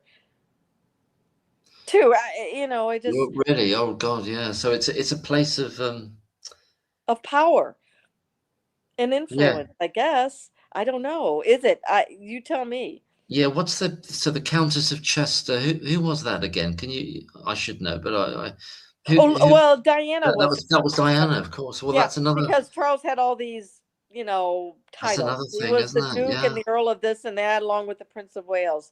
So they renamed the hospital the Countess of Chester in her honor, and I guess they kind of rebuilt part of it, and then she opened it up in the '80s, and that's my understanding how that it got the Oh, name the thank Countess you, of thank Chester. you. Yes, Yeah, I'm not saying there's any. It's just echoes. There's echoes from history and past and other yeah, suspicious deaths and weirdnesses and all kinds of stuff. It's but maybe it's almost like a node point in the UK in some way for some reason. yeah, yeah. That is really talking about the whole of the UK and the rottenness of the establishment and And yeah, and we're just as rotten here. I mean, yeah. but I mean, we kind of intersect, and a lot of David Southall, when people were back when he was losing his his license and whatever, or the GM Mm. brought with the GMC, who was a man that was saying, "Oh, this is wrong and this is that," from America, former head of the American Academy of Pediatrics, the editor of the journal Pediatrics, which is the most important pediatric journal in the world. Named by his last name is Lucy. I forgot what his first name is, but his last name is Lucey. And he wrote some sort of a editorial or something saying, what has happened to David Southall? It shouldn't have happened. When people were refusing to publish his research, it was him that did it. So then God, when yeah. people were going after David Southall, they were saying, well, this guy from America, which is a prominent pediatrician, one of the best pediatricians in the United States, one of the most established and noted, was protecting David Southall. Well, why shouldn't we? So again, we have as Americans, and I feel we have a part in this. And then David Southall got his name. How he got his name is that he went to an important conference in Baltimore, Maryland, and submitted his stuff to, and that's where he got the name, his recognition, and people started drinking his Kool-Aid. So again, Yeah. America has a hand in this, the whole Munchausen by proxy and all this stuff too. That suggests and I don't know how it would play out, but there's obviously huge vested interests in trying to protect David Southall from the perspective of practitioners. It's gonna look bad on America. Well, On yeah, another you too know, is that and there could be a lot of there could be some innocent people related to David Southall's methods and ideology, essentially, or crazy yeah. ideas in America, potentially, couldn't there be? Yeah, and another thing, this whole shaken baby syndrome Well, was exactly. thought That's of the here thing. in Yeah. America. That's our version of Munchausen by proxy. And they even destroyed a physician, I think a pathologist, or maybe someone that had to do with it, that was even worse than what you all did to Wayne Spires. They tried to throw him in prison. So there was And I think there was another, what happened to Wayne Spires with their shaken baby. She was trying to defend people against it. I think it was Americans that were influencing that too, because that would have been another bad thing against the American Academy of Pediatrics, because there's some nut jobs in there. Yeah, Absolutely. because if it gets exposed in one country or is allowed to be, it's going to be like a wildfire and have a knock-on effect. And we tried to destroy Louise Woodward back in the 1990s with Shaken Baby. She's the au pair, and there's two American 19, I think doctors. she was. How can you say these doctors would have harmed their child? And they didn't harm the child. The probably it ended up being, it might have been a birth injury that showed up months later, is what we're thinking. It was not Shaken Baby syndrome. Just as a little segue, I think I put it in a comment to you on your video about. But are you following the Oh yeah. Yeah, about the babies. Is Yeah. it Lacey? I think it's Lindsay went to the Casey jury. case. Yeah, and this is one Yeah, of those things where I think it's a little of both. She took an exercise band and yeah, tied it around their kids and did all three of them, and it had been 5 minutes of her holding each child with that band to strangle them. But again, she was on all these psychotropic meds too, so I well, think she was on a crazy cocktail of meds. so. It's I don't think amazing. there has to be some repercussions or responsibilities. It's not like she just smacked a kid, out of frustration, lack of sleep, or whatever, which is wrong. But I mean, I think all of us can understand. But when she held this band, each child for 5 minutes, but yet she was on these crazy cocktails, and people don't know she was also withdrawing from benzodiazepines, which is bad Yeah, withdrawal. Um, so it it's both. So there has to be some sort of responsibility on both on her part and also and on the people that were prescribing meds. And here in America, we don't, we just throw a medicine at you, psych wise. And yeah. psychotropic meds are huge money makers. But Huge money they in are America. here as well. Just for the Yeah. chat, and there may be lots of Yeah. people who know. It's her name. Her name's Lindsay Casey, isn't it? Is that right? Yes. Yeah. She's in So the this is the Boston Lindsay area. Casey, Yeah. Boston area. Yeah. Yeah, And the yeah, defense attorney saying it's total, um and she tried to off herself. She jumped out of a yeah. window. Jumped She's into the paralyzed from the window. waist down, Yeah, so she's in a wheelchair.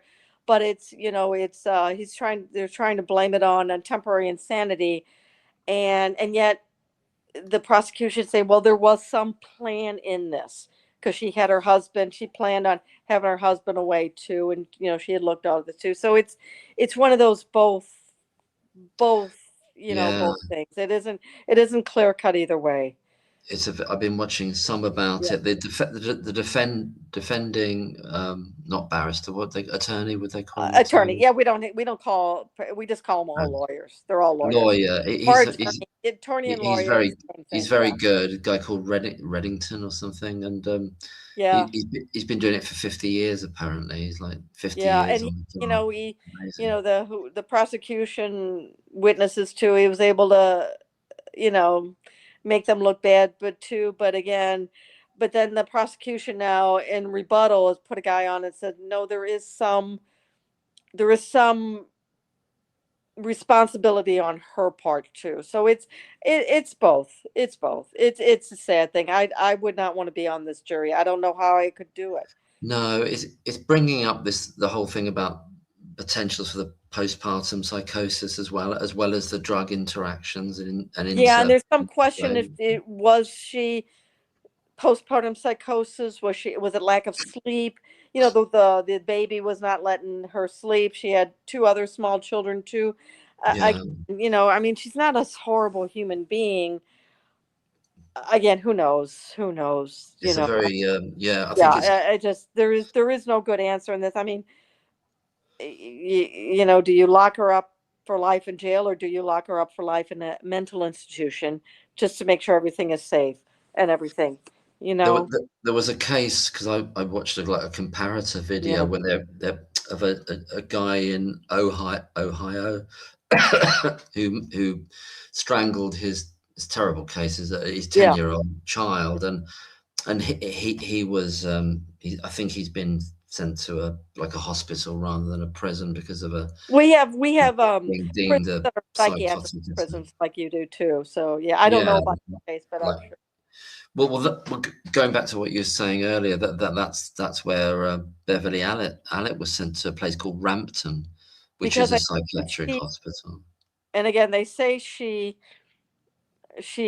admitted to this, and it might be just as a way we do that here in America. Even though you're innocent, you might just say, "Well, I kind of did it," or kind of confess, and that way they're kind of nicer on you too. So there's some question. Maybe she did it in order to say, "Well, I'm stuck in life. If I kind of admit ish, I'm going to be sent over here." And I think she stopped eating. I mean, she lost all this weight. She was starving herself to death too. So. And you're in a context there where you've been given a very high level of meds as well. So who knows what the effects of that can be as well. And going back to Callie's video, I think, as she said, I know the main detective on that, the SIO. He said that there was a confession, but is that printed anywhere? Is it stated? Or something, if you say something while you're on high-level medications, or I think it was after she was there for 10, 15 years or something. Yeah, well, exactly. Come on. Is it really a confession, or is it one of those,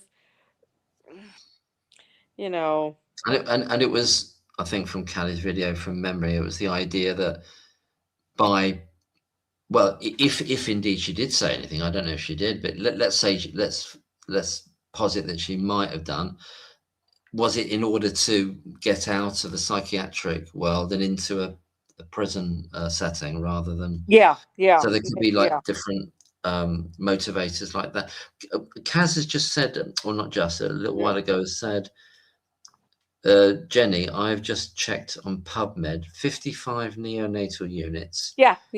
And Chester was one of them. So they may not have made money on this. It might have just been they gave them like your version of the NIH, whoever gives out the research grants might have given them enough money so someone could type things in. I don't know. You answered that. Yeah. So again, we don't know. Oh gosh, I'd love to know what that 2015, but I really want to know. We know the neonatal unit got money in 2015. Did the obstetrics get research money? Well, and you need to go to Portugal and ask that guy. What's his name again? Oh, Jim McCormick. Yes. Yeah, Big Jim. Was involved in Portugal research to ask Big Jim about that. Yeah, in I found it in an antenatal that had twins. I forgot what that was. Oh, that's to see if you would insert this thing, if that would have prevented mothers with incompetent cervixes. If you have multiples and you have a cervix that's not real strong, you would have a tendency to dilate and go into premature labor. And it was to see if a certain device you would insert, and see if that would kind of keep things kind of held in place to stave off thing. He was involved in that. Oh, so, right. I mean, it's nothing nefarious with this. Nothing nefarious with this. No, but there's something. He's nothing nefarious with what they were thinking of doing. And this was a multi-center thing. It was him. Was he? Again, are you focusing on your research and not enough on your clinical skills? That's my whole question. If this is done done with a guy that really can handle it both, yeah.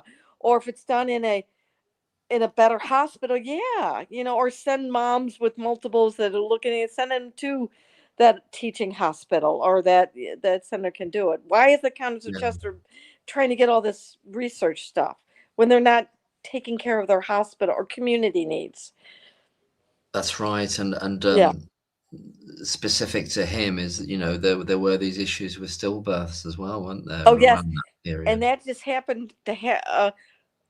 Wasn't the stillbirth spike a little bit early on, and then it got better. The stillbirth spike. Well, it was a strange. Yeah, thing. When did the stillbirths? It kind of, but not coincided. More coincided with the maybe A, B, C, D, and then got better. Isn't Yeah, that? I think I've got the numbers in my head for Yeah. some weird reason. You got 2015, and you've got, I think it's either 11 or 12. So let's say it's 12. Then 2016 it goes down to 2, and then it goes up again to 11 in 2017. So Okay. 2016 is the sandwich year in which it goes very, very low relatively. But But I the think 2 the years either side are high. stillbirths might have been, again, more concentrated during the well, that would have been A, B, C, D, because that was June. Yeah, That was the last. Yeah. yes, it would have been. Yeah, yeah, And the yeah, because person, yeah. I think, and I forgot her name, the obstetrician that might have been part of risk was on leave. She had surgery, so she was gone for a few months. Oh And yeah, Jim yeah. McCormick took over her role, and that's kind of when the stillbirth happened. Then she comes back after leave from surgery, and then the stillbirths get the numbers get better. So They again, get better. I I mean, think you know, that may have coincided. I think that the jump into 2015 is probably from the figures around about 7 and 8, 6, 7, Yeah. 8 type of thing. So it's a significant jump. But also, what's happening around that time is this greater influx of births from Wales, and we're talking about an extra 120 over the indictment period. And we don't 120 know how many births. Arrow Park was willing to take, or anyone else willing to take. Why did they go to the Countess of Chester? Oh, well, they wanted there Yeah, because they needed. And why were there so many multiples? It just doesn't make sense. Why the amount of multiples? Maybe more births, but why so many multiples? that's another. That's Yeah, another FOI that they didn't want to answer. because you're And vexation. I tried it twice in Yeah, different ways, and I tried it with another name. And the FOI is the comparator figure of multiples yeah. across years. You know, Should I offer whoever does the FOIs tuna treats or tuna treats. Yeah, yeah, tuna treats? it's the only way to Yeah, get to I mean, it their works with heart. you. I mean, you're. I offer you Well, two. She yeah, I've offers got you tuna glossy treats. hair and a wet nose. You know, so. Bernie's saying, how can the CCRC not refer? What would be their reasoning? I can't see how they can't refer. Well, I agree. In a rational world, well, we wouldn't They're be going to here. keep stalling, and they're going to find a reason to stall. Oh, we've got to investigate this for another. America does the same shit. I mean, we have people that are totally innocent on death row. This appeal's being stalled out. This appeal's being stalled out. This appeal's being stalled. Same shit, different shit, same smell. I get Yeah. following on from that. Oh, absolutely. James Wannon says Thirlwall needs to release some sort of report, obviously for all the millions that they've spent, wasted. Once the CCR referral comes, she can't release anything. Oh, that's an interest. So that's kind of turning it on its head, looking at it the opposite way, is that they couldn't have done the CCR first because it would have precluded. Well, if you keep to the same terms of reference, it probably would have more likely have precluded, or would it? I mean, what you were saying earlier, Jenny, is that they're going to do this kind of milk toast kind of generic thing, you know. Oh yeah, kabuki dance. Yeah. Well, it's just going to please or placate, but Make it's you not gaslight, thinking that we've got this. We'll take care of it, just like mommy did, or your the gaslighting. your The favorite gaslighting. kindergarten teacher. Make you feel good. Put a band-aid on, or you call it a plaster on that boo-boo, making you all better. Let's kiss and make it all feel better, and you're just going to go on and do your thing, and slowly but surely you're going to forget about it. Yes, That's the stuff they do in America. Well, they call it like a bromide or something like that. You get just something that kind of zonks you out a bit, and it's all okay. We're all okay now, and we're gonna kiss your boo boo. You're fine. You're just but amazing. Yeah, the fly in the ointment, or the whatever you could say, is there's an innocent woman in prison, and that they have to they can't not deal with it. I don't even know who they are, to be honest, but it's them, you know, because it's political. It's a political thing, isn't it? What this is. Yeah, and plus, you know, would this, if you pull that thread and you're looking at, now granted, they're probably not doing anything stupid, any Frankenstein, the research or anything like that. But again, it's like, oh, well, who else is doing research? How much are they, you know, where else would that open the door for them to look at other areas?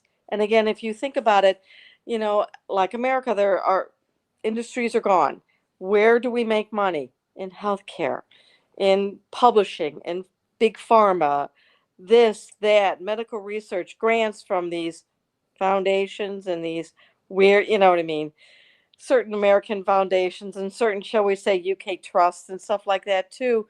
Well, is this thread going to go to them? Where it's going to open a door so we can investigate them too.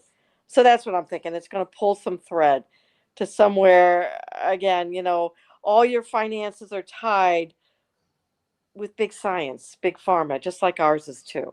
Yes, yes, there is all that. I mean, look at what we're finding out, what they're finding out about Anthony Fauci, you know, and it wasn't just the pandemic. It was the shit that led up to it. It was all the money making that was going on. And I think the pandemic just showed how corrupt all this is. You know, I mean, it's like the bad guys are leading it instead of the good guys are being knocked down. Yeah. So, He's just pleading the fifth all the time, though, isn't he? Is he still doing well, that? He's not. he has right, and pleading the He's got fifth the is right like to do against it. self-incrimination. But Yeah. so the question is, and he was given, and which has never happened, a presidential pardon that started in 2014. Well, in order to get a pardon, you have to have created a crime. Yeah. So, but the problem is, though, one of his buddies has just pleaded guilty. So they may not be able to get Anthony Fauci, but they're going to get everyone out with him, associated with him. And the worst thing about Anthony Fauci, he's an 85-year-old man. You know, he thought he was God's gift to the mankind. He was like Burry and Jerram put together, okay? And as dumb as them too.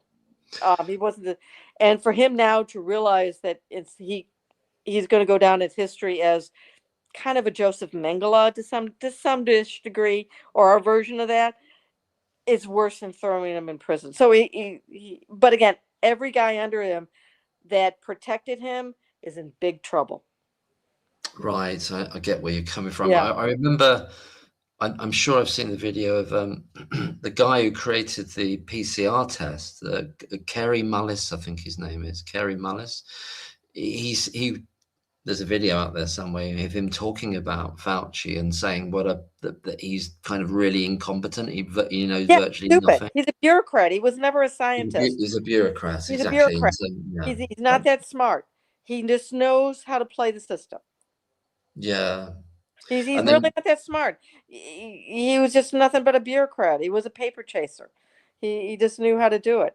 And he took advantage of the AIDS situation, and that's where he made his name, and he was able to play the system and play that. And he screwed up. They think he made himself believe that and made the world believe that he was the God's gift to AIDS, when all he did was suck up to Hollywood. So they promoted him. So he was the jewel of Hollywood, all the Hollywood guys, long before this came. He should have retired 10 years ago, but he stuck around because he's so arrogant. He thought he'd make more money, and then everything has come to fruition. It's been known in the medical community that if you wanted, again, he controlled most of the money of the research grant in America. So if you wanted a research grant, you wanted money, you had to suck up to him. Well, yeah, I know in on that scale he's nothing like Dewey, but Dewey Evans, they got that similar kind of arrogance, haven't they? Yeah, there's an arrogance. He probably has more brain than Dewey Evans, and he knows what to say, what not to say. I mean, Dewey's. Yes. Oh, yes, yes. Well, that's the yes. point. Yeah. He wouldn't have come up with these crazy things. He knows more not to do that, but he's still on that same arrogant David Southall. David Southall said, "I will never apologize for my research." Didn't he say that? Yeah. Well, Yeah, yes. it was Yes. one of Oh, the absolutely. I Yeah, will never yes. apologize. Like, he's that same he's that slickness to him and stuff.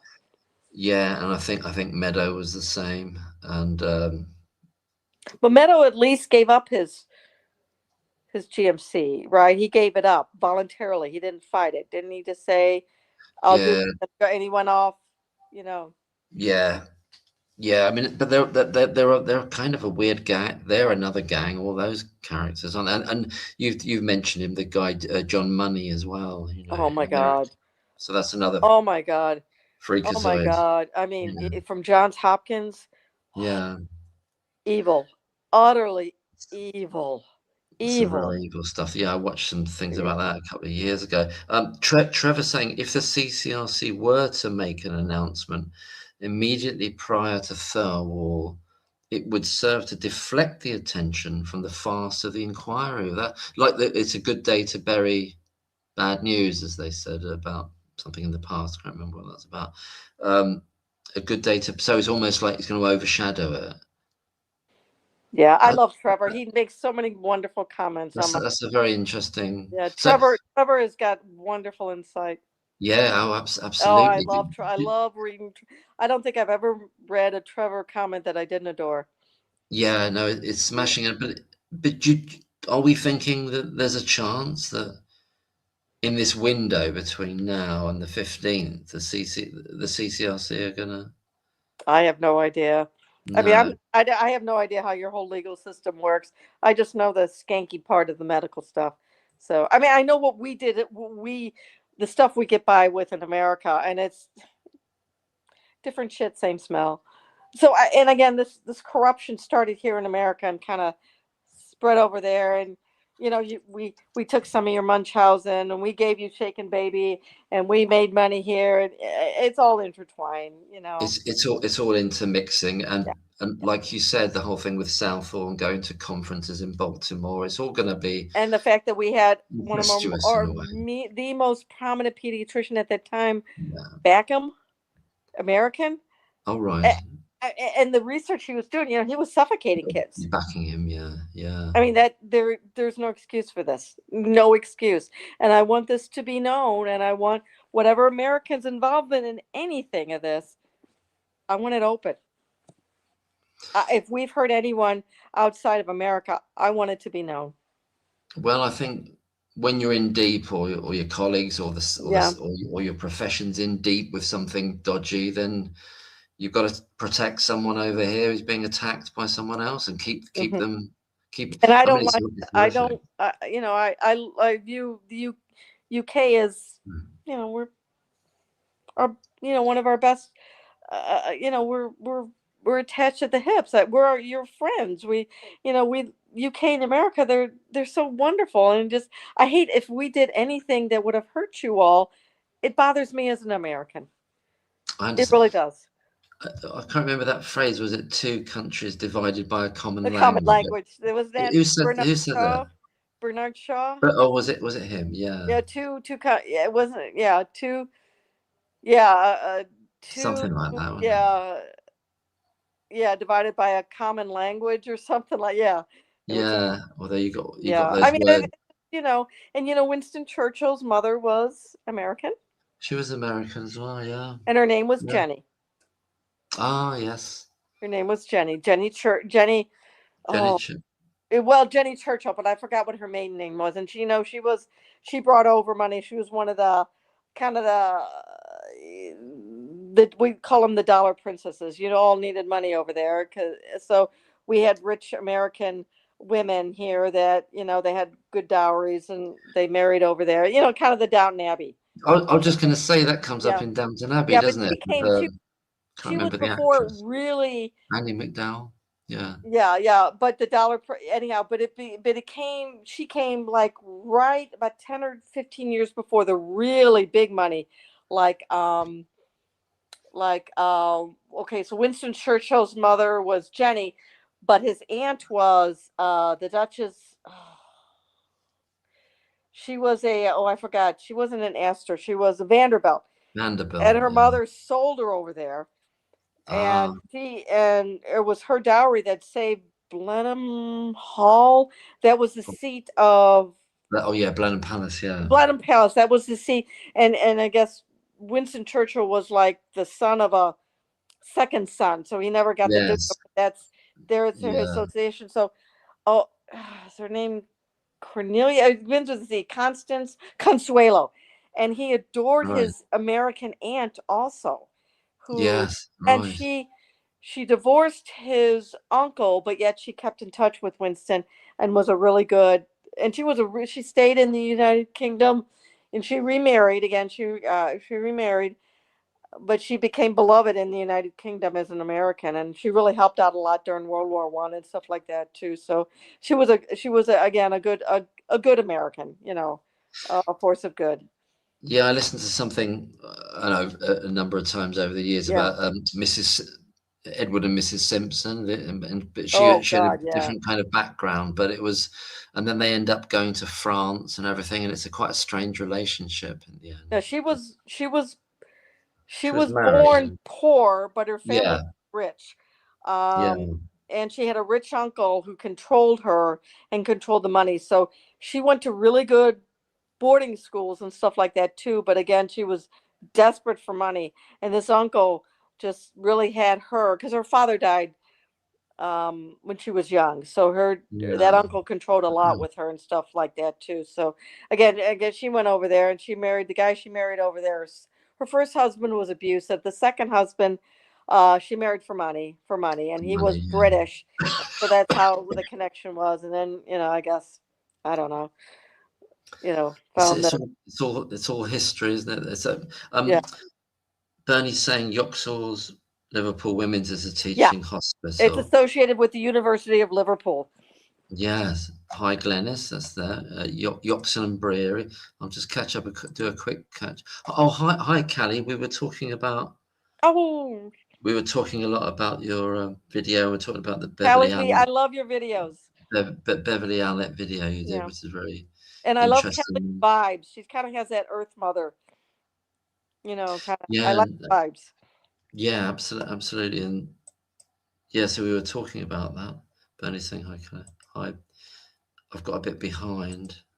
I'll just move through these quick. I agree with Jenny again. It started from baby A. So if you're starting from A, how do you start from A? If you Okay, see so what, how do you do that? he may not have picked Lucy out just then. He was going to find someone. But it started with A, and again, it's hard to explain, but Rosie Burton she's got an archaeology background, has bit by bit by bit been able to prove that the paperwork Brewery had to put in, both for the hospital to see and for coroner to see, and also the neonatal network. He changed this here and did this here, changed this here, did this here, did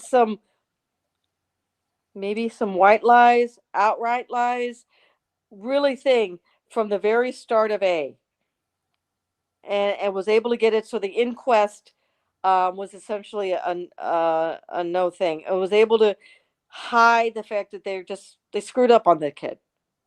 And this baby A and baby B is very important because those babies were supposed to go to London.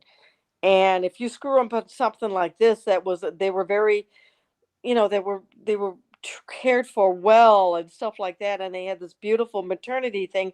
And if you screw up something as simple as this mom had one or two autoimmune things, and you didn't follow the plan that was beautifully written out, how can you do research or this or that? How can you and then ask for grant money? How can you make a name for yourself? If anything, it would have destroyed the career of Jerem and Breary and stuff. So again, he was able to.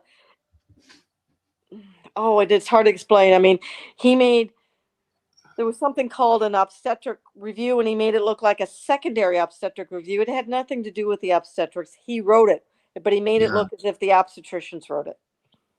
Again, Rosie Burton did a beautiful job on this and has worked a long time and deserves a lot of credit for this.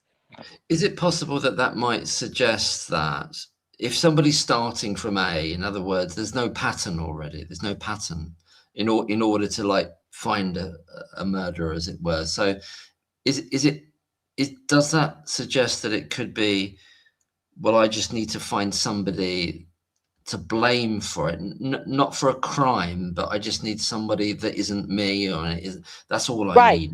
Right. Actually. Like now, if you remember, Baby B had a rash.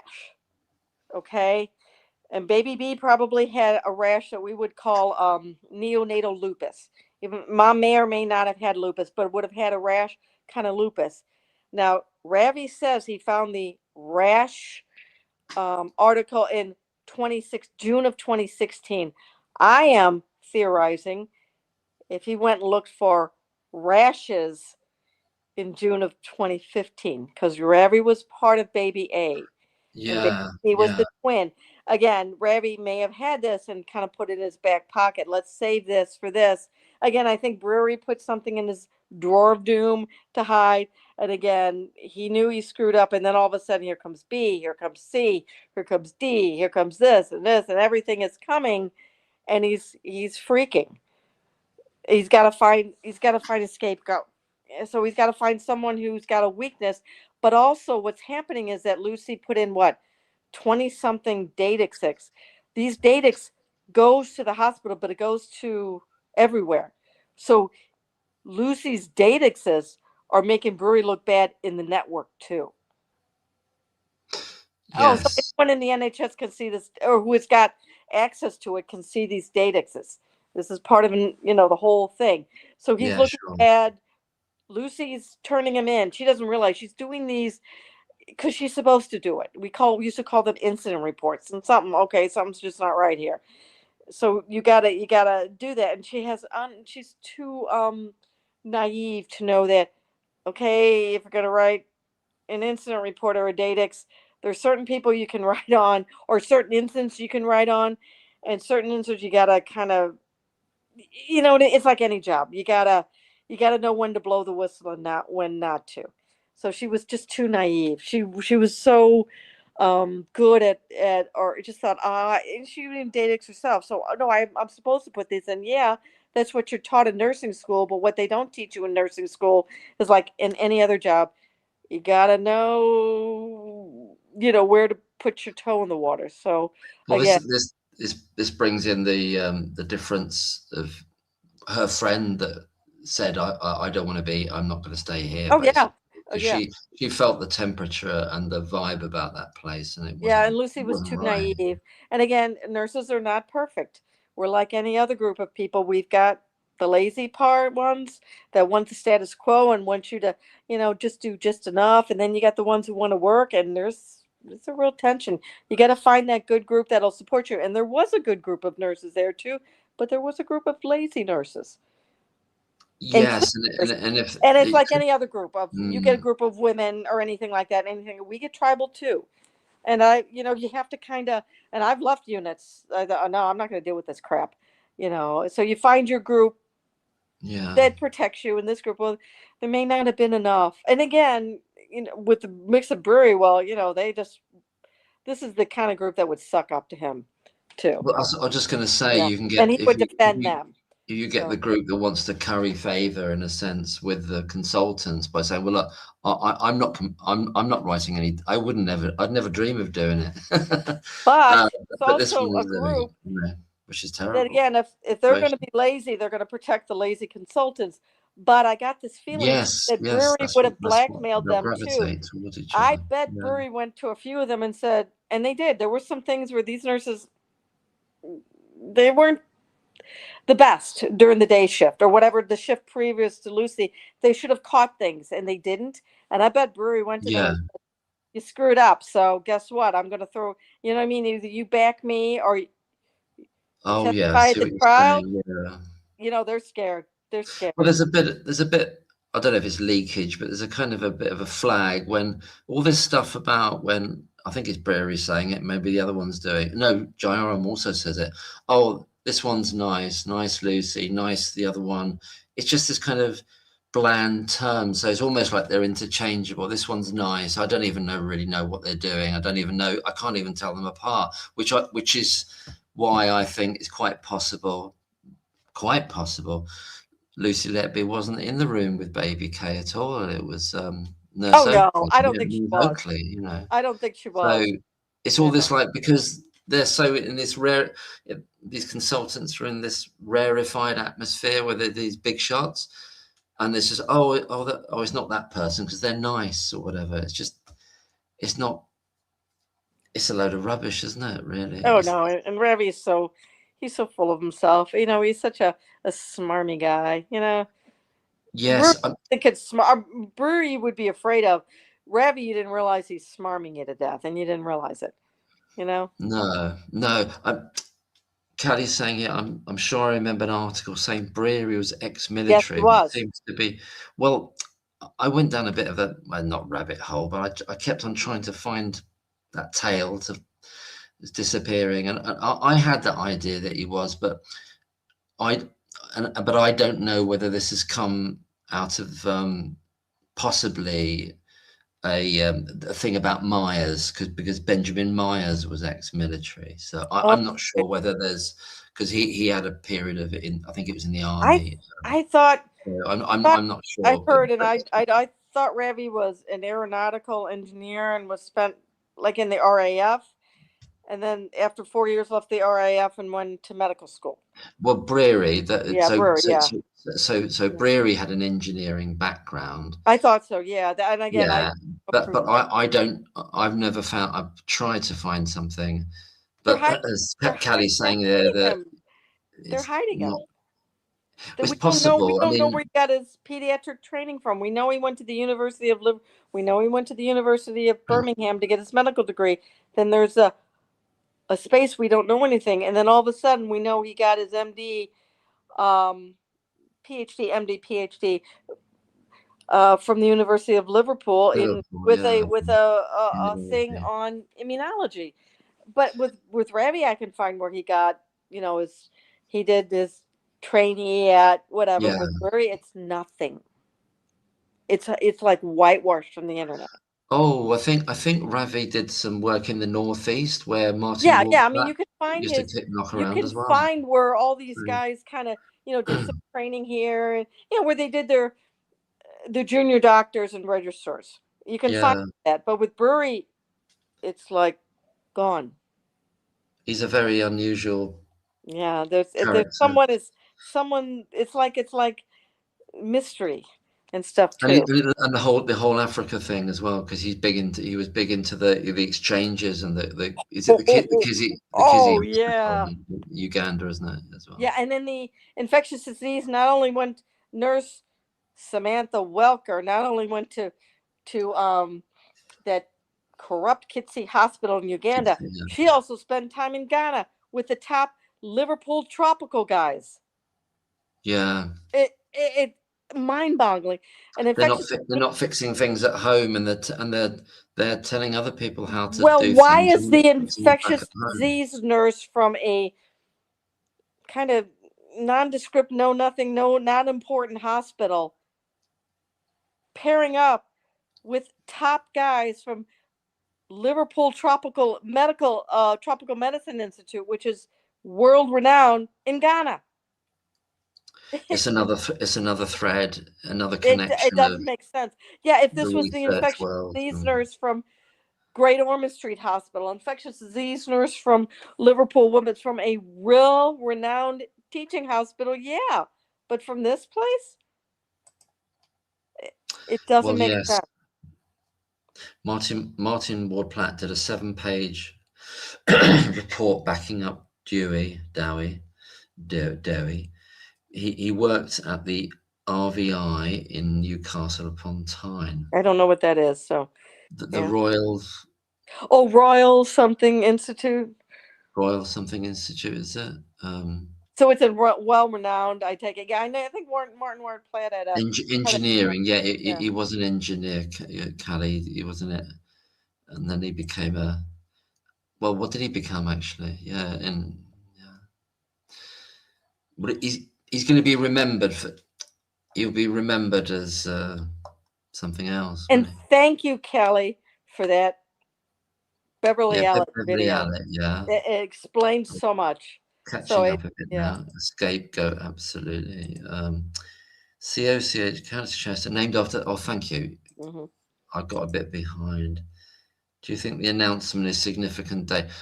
15th. Oh, this is the thing I mentioned this early in the stream. Is it a stream? What do you call it? Live.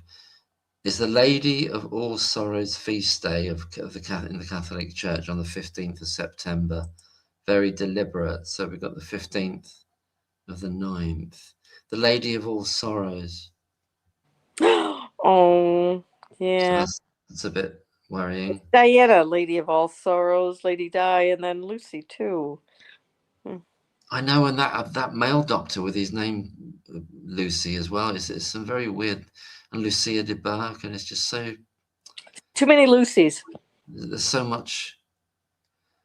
Well, Lucy Light, the Lucis Trust in the UN. That I don't know, but yeah. Yeah, there was it was originally called, I think it was called the Lucifer Trust originally, and then they changed it to the Lucis Trust. I think that's right. So anyway, it runs into that thing about the kind of the satanic world, basically. I think, but I don't know. Yeah, Kelly's good at all that stuff. I don't get it, but I like. Well, I'm really I deleted it. I went through a bit of a purge quite some time ago, but I remember doing that one about the with the creepy music and with all the faces slightly distorted. I mean, I felt really weird after doing that. I'd get it all through the night, and it freaked me out a bit, actually. The idea that there's something really, really, well, it's dark anyway. Yeah, I mean, it's dark. I mean, all these men are dark men. Yeah. Or whoever's associated with this. And again, Susie Holt too. She's just Susie don't Holt, get me started on Susie Holt. I know, and Dr. B. And this is just to go back a little bit about starting at A. I'd always had this feeling a little bit that something started at Baby Noah. Really, it's Baby Noah, isn't it? 2014, which was 2014, right? Yeah, They were supposed to make sure she got training. Well, Brewery and the reason they didn't make sure she got training because that means they would have had to been trained. They're too good for that. Yes. So, Dr. B, have you done another full version of Sinead? Yeah, I enjoyed that song. Kaz did a great Sinead O'Connor song. Diana Finn, hi Diana. I'm sure they will use the case to make it easier to take children away from their parents. That case, which case was that? Oh, is that the Casey, the Lindsay Casey? Yeah, case? yeah. Oh, yeah. They're always trying to figure out a way to make it so to separate kids from parents. It doesn't matter, both in America and yeah. Mm. I'm just going through these quick. Yeah, it's lovely. Sean Pepper, hi Sean. The lay jury fell asleep through DNA evidence in the Simpson trial. Oh, this is O.J. Simpson. OJ, yeah. Didn't have a clue. Got excited by gloves. Oh, if it doesn't fit, you must have quit. You must have quit. Racist cops. This jury hadn't a clue about medical evidence. Excited with pajamas. Yeah, they did. And that's what Johnson knew he had to do some grandstanding stuff about pajamas. And do you remember being born and going commando? It was all to attack credibility. Yeah. I mean, he was wrong about it. He was wrong about it all, but he was trying to attack credibility. So Callie says there are many reasons why Beverly Allen might need to make a fake confession if she wanted to get moved to a prison, and a chance to get out. It's that thing about even if you're in a prison, you can actually be there way longer than the sentence you would have been given if you don't confess, essentially. Confess. That's right. It happens here in America all the time. Yeah. Even if you're innocent. Yeah. Yeah. You must confess your sins, even though you didn't commit. Yeah. Yeah. Otherwise, they won't let you out. She would have had little choice. Oh God, poor Beverly. No proof of a confession. Thank you. Yeah. So, Okay. I mean, that's the thing. I mean, because I've never really looked into it, but I know Callie says it in the thing, and other people have said as well. If that's what they've done to that poor young girl, because she was younger even than Lucy Letby, wasn't she? Was she about like 20 or something? Yeah, and she wasn't, wasn't the sharpest tool in the shed, and she may have been a lesbian. She also had But some issues, they So destroyed her. Then they they brought, absolutely any destroyed her little thing life. in her life they brought out, and she probably had, some issues and stuff like that too. Well, all that stuff about, and then once the feeding frenzy starts, then people start saying, "Oh, she did this and that in the Yeah. house that she was living in," Eh, but there's no proof of any of that, and she's never. No, and I'm sure people were thinking, oh yeah, oh, and so their memory has been skewed too. Yeah, and even more cynical than that, they might have been paid money by the media to say stuff.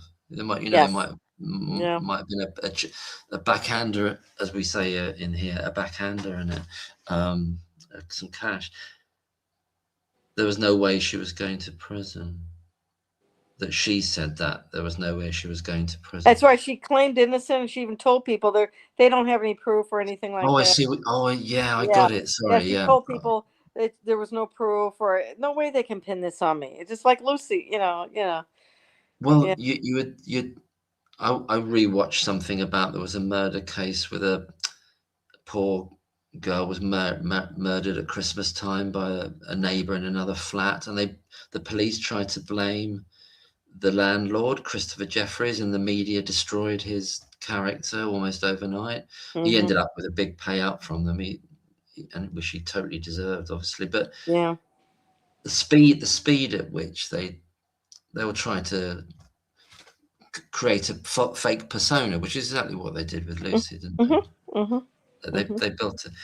Later on, when she wanted to get transferred, this is Beverly Alec, so she could have a chance at parole. Yeah, because you're never going to get. Yeah, so she would then have to pretend she was sane enough by admitting that the so-called crimes. Oh God. Yeah. I mean, I That's see the same that's thing. the The same thing catch-22 you're happened in. here in America. They did. It's the same tactics. Same tactics. It's just so sad. Platitude. Platitude. That was something. Yeah, I can't remember what that was. Was it something I was saying? Thank you. Separated by a bloody great ocean, thank God. Comedian Al Murray. Oh, right. Or the pond, as we sometimes call Yeah. it. The pond. Oh, and thank you all that have from the UK, that you all have said some wonderful things, and the Buckingham Palace played 9 to 5 in honor of Dolly Parton. So you all have said some wonderful things about, we lost a really good American, Dolly Parton, the other day. Oh, right. Thank you, all of Right. I those. didn't know that because I Yeah. haven't been watching. Yeah. So thank you all What? for, it's just like, oh, See a short. Mrs. Simpson was born. Yeah, she may have Is that had, right? yeah, intersex. She might have had Mm. a condition where she was a male, but she appeared female. Yeah. Sean Pepper. If prosecution had put the police on the stand to explain how they discovered the evidence, defense would have been entitled to investigation logs. Big cock up from O.J. Simpson prosecutor. Right. Yeah. He's gone though, isn't he? O.J. Simpson's gone, isn't he? He's Oh yeah, and gone some now. of the attorneys, Johnny Cochran's gone, and some of them, I think, that might have been on the prosecution side. Marsha Clark's still alive. She was the main He's one. still alive, yeah. Yeah, but some of them have gone too. So the so-called racist cop, I forgot what his name was. He's gone. Mark Furman or something. Yeah, I don't think he was as bad as everyone. They made him No. out to be or anything like that. I mean, But Yeah. Operation Merlin Falcon. Great to see you as well there. I didn't think I'd stay on this long because of my throat, but I seems to be holding out. But I might pay for it later. But great to see you. OMF, Operation Merlin Falcon. Hope you're doing well. Oh, Royal Victoria Infirmary. Okay. Ward Platt was a consultant there. And I take it the Royal Victoria Infirmary is a very well-known hospital and stuff, you know. Well, this is a good point as well. How Baby Noah was misadventure is ridiculous, isn't it? Misadventure. Oh, it's a misadventure. Yeah. Oh, God, I got to the end of the comment, did I? Wow.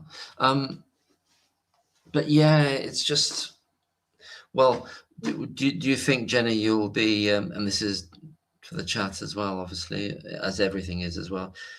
Do you think you'll be listening in on the 15th, or, depending on the time? What time is it? I don't know what time it's going to be, but I presume it would be like some office hours time, as it were. Yeah. So you'll be hearing 5 hopefully years, I'll 5 hours. listen. If I'm awake, I'll listen, because, the Empress has me up at 5 a.m., which is noon or 11 o'clock your time. So, yeah, we start early here. So, yeah, I'll try to listen to it, but I'm sure I'll start screaming at her, hillbilly cuss words. So. Well, yeah. Is there a chance that we might be like overwhelmed by something that we didn't expect at all? Like she says, actually, this report she's innocent, yeah. Well, not that she's innocent necessarily, but that we can't.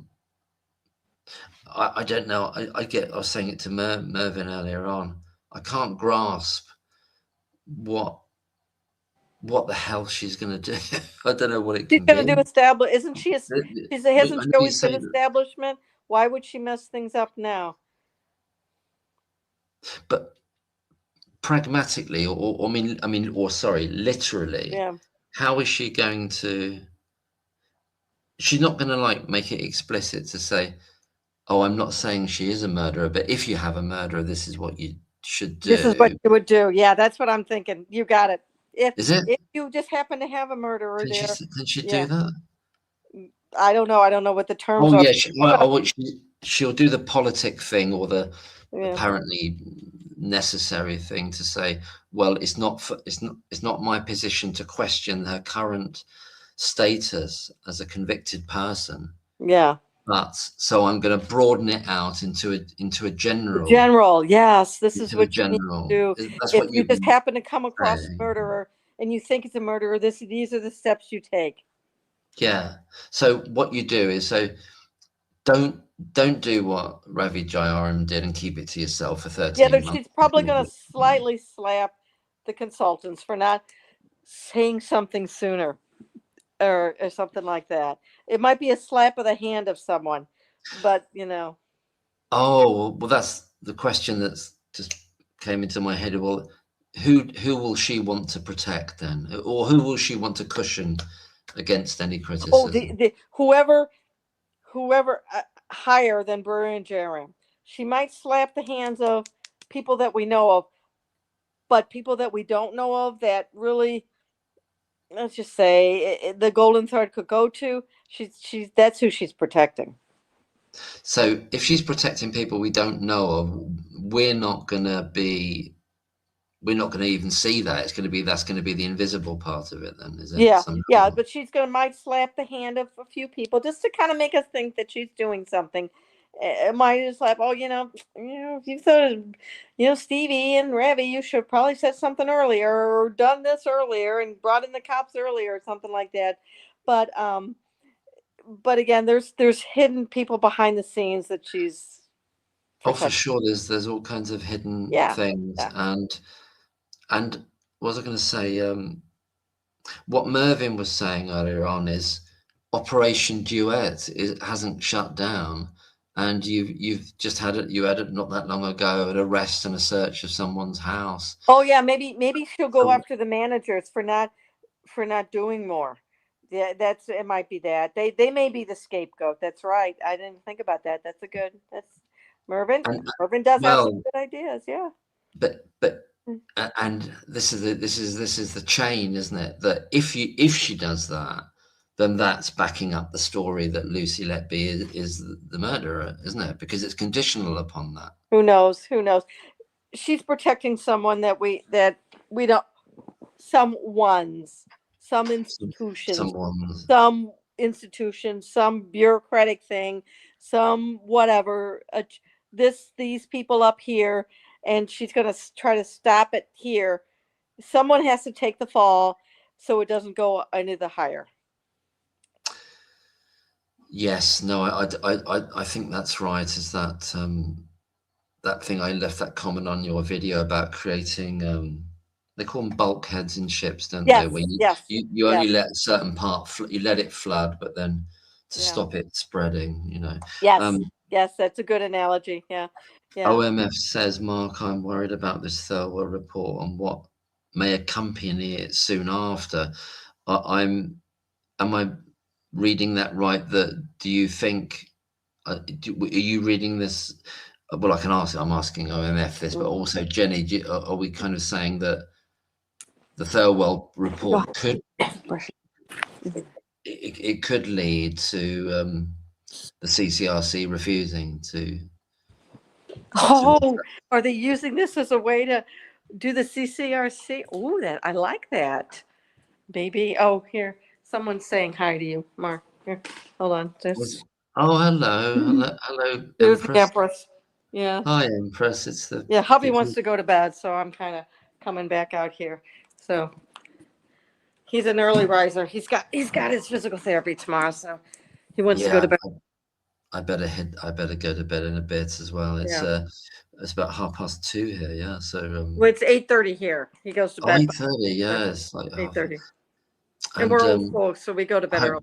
I hope your husband's doing well and everything. He's And doing wonderful. And the reason fantastic. he's doing It's wonderful is that he had a wonderful community hospital yeah, it that sounds focused amazing. on their clinical skills.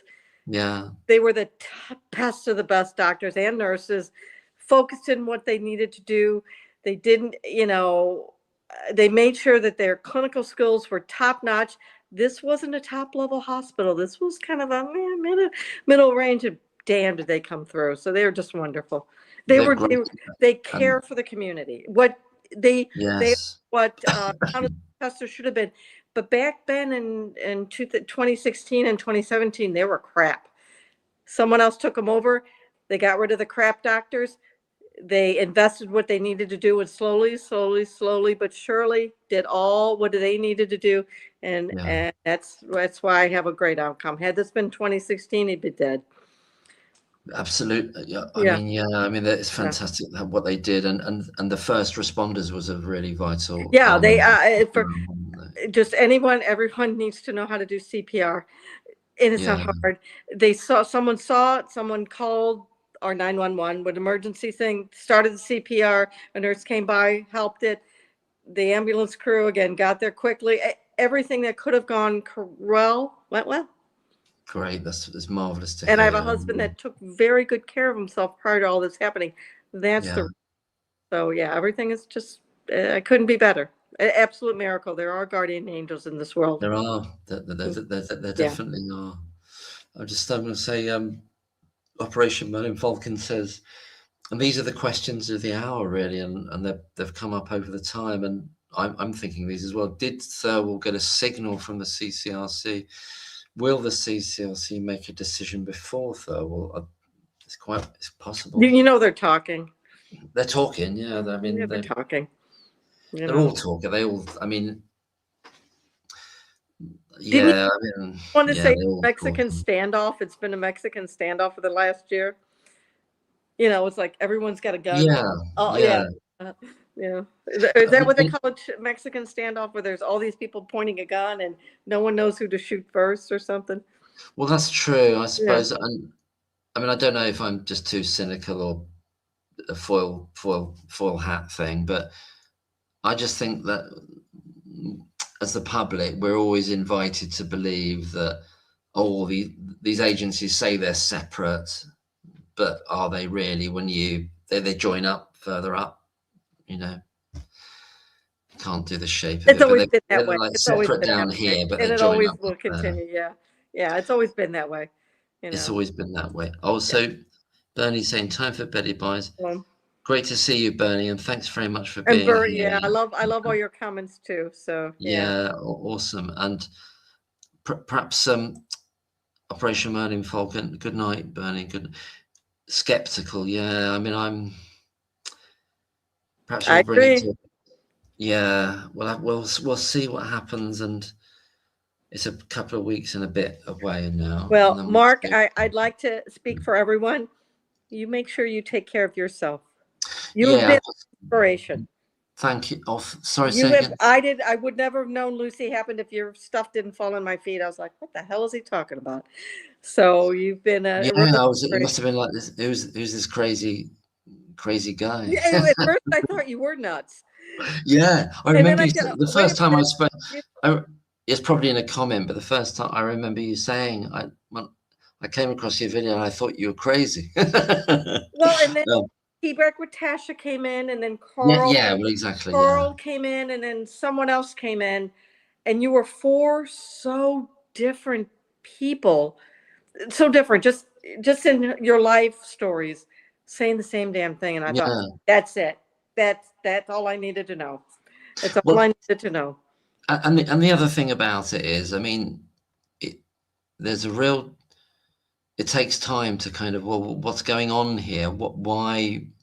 Because the internet, people say all kinds of stuff, don't they? And they're just shooting from the hip a lot of the time, and we all can do that, and I do that as well. But it's just obviously your background in nursing. You were keen to know, well, what has gone on here. It intrigued you from the. Oh When you yeah, I mean, it first was heard like about it from a that unit run perspective. like this, and I've never been a neonatal nurse, but I was a chart auditor in the neonatal and then maternity thing, along with all the other parts in the hospital. I'm like, oh God, no. And and I didn't even need to be a chart auditor, just like Operation Merlin Falcon. When it comes to the police, he's like, this is just batshit crazy. And me, it's like any nurse, you don't have to be anyone. It's just so batshit crazy that, Yes, yeah. that's right. That's right. Oh, hi, Medium Mystic. It's Yeah, lovely to see Medium Mystic yeah. here. Fellow American. I love I your think, channel. yeah, I've been watching all Yeah. Medium Mystic's videos, and she's done an amazing sequence of podcast videos about this with absolutely incredible detail and clarity and succinctness. So it's fantastic. It's great to see you. Would you like to pop on for a few minutes? I'm going to I could stay on a little bit longer. Would you like to speak, Medium Mystic? There's a link. As an American, I'm hoping that maybe her channel is going to introduce a lot of Americans to this. She has a very good presentation. She does such a Yeah. wonderful job. I'm like this. I could never be like that. And it just, hopefully it's kind of, let's spread the news in America too. So she just does such a great job that, Oh, it's a fantastic job. But I mean, you're coming back with all this wealth of, like you said, 40 years experience. So, and you're bridging this this gap as well between America and England, isn't it? And between the nursing and the whole those videos you did about the structure, the business structures, about why America, yeah. You guys are becoming us. hospitals Yeah. become the way they are. Yeah. And what is it? Private equity. I don't know if you know what that is. It's destroying us, and it's the private equity. It's already infiltrated the NHS. Well, yes. For sure. Yeah, I think for quite a number of years, I believe. Yeah. But more with us. But again, they're eyeing us, and then they're coming over to you guys too. And finance guys, they're all they're international. So absolutely. I don't know if you want to. I don't know if you're still there, Medium Mystic. If you'd like to come on, but I might bring it to a close soon because I'm. will you put yourself first, Mark? But it's lovely to see Operation Merlin Falcon and Medium Mystic and everyone else who's been here, and great to see you, Jenny, and will you take care of yourself? On the floor as well, and everybody in the chat. We need you in the long haul. So you've been our inspiration. You've been your thing. Let us carry the water for you if you need to take that break. Thank you. Thanks, Jenny. It's very kind of you. Medium Miss has got a weak connection because she's in the woods. Next time for sure. Yeah, that'd be lovely. Yeah, and take care there. And you're doing a great job, Medium Mystic. Yeah, yes. It's Kristen, isn't it? Kristen or Christy or something. Yeah, I think it's Kristen. Sorry, Yeah. Medium. I believe it's Kristen. Isn't it? So I think your videos are absolutely brilliant. As are yours, Jenny, and well, you started this. You started this, Operation Mark. Merlin So Falcon. we're just following in your and Merlin. Well, just look at it's just like I can't believe 3 years have gone by. It's just mad. But that's 3 years that Lucy Letby's been in prison. I'm trying to think when I she first was started. in prison for 2 years before that. Yeah, but I'm trying to think. Kristen When I first Harlow. noticed you was probably August of 24. Yeah, it's probably been 2 years. Oh, yeah, Kristen. Okay, Kristen. The first one I did was 19th of August.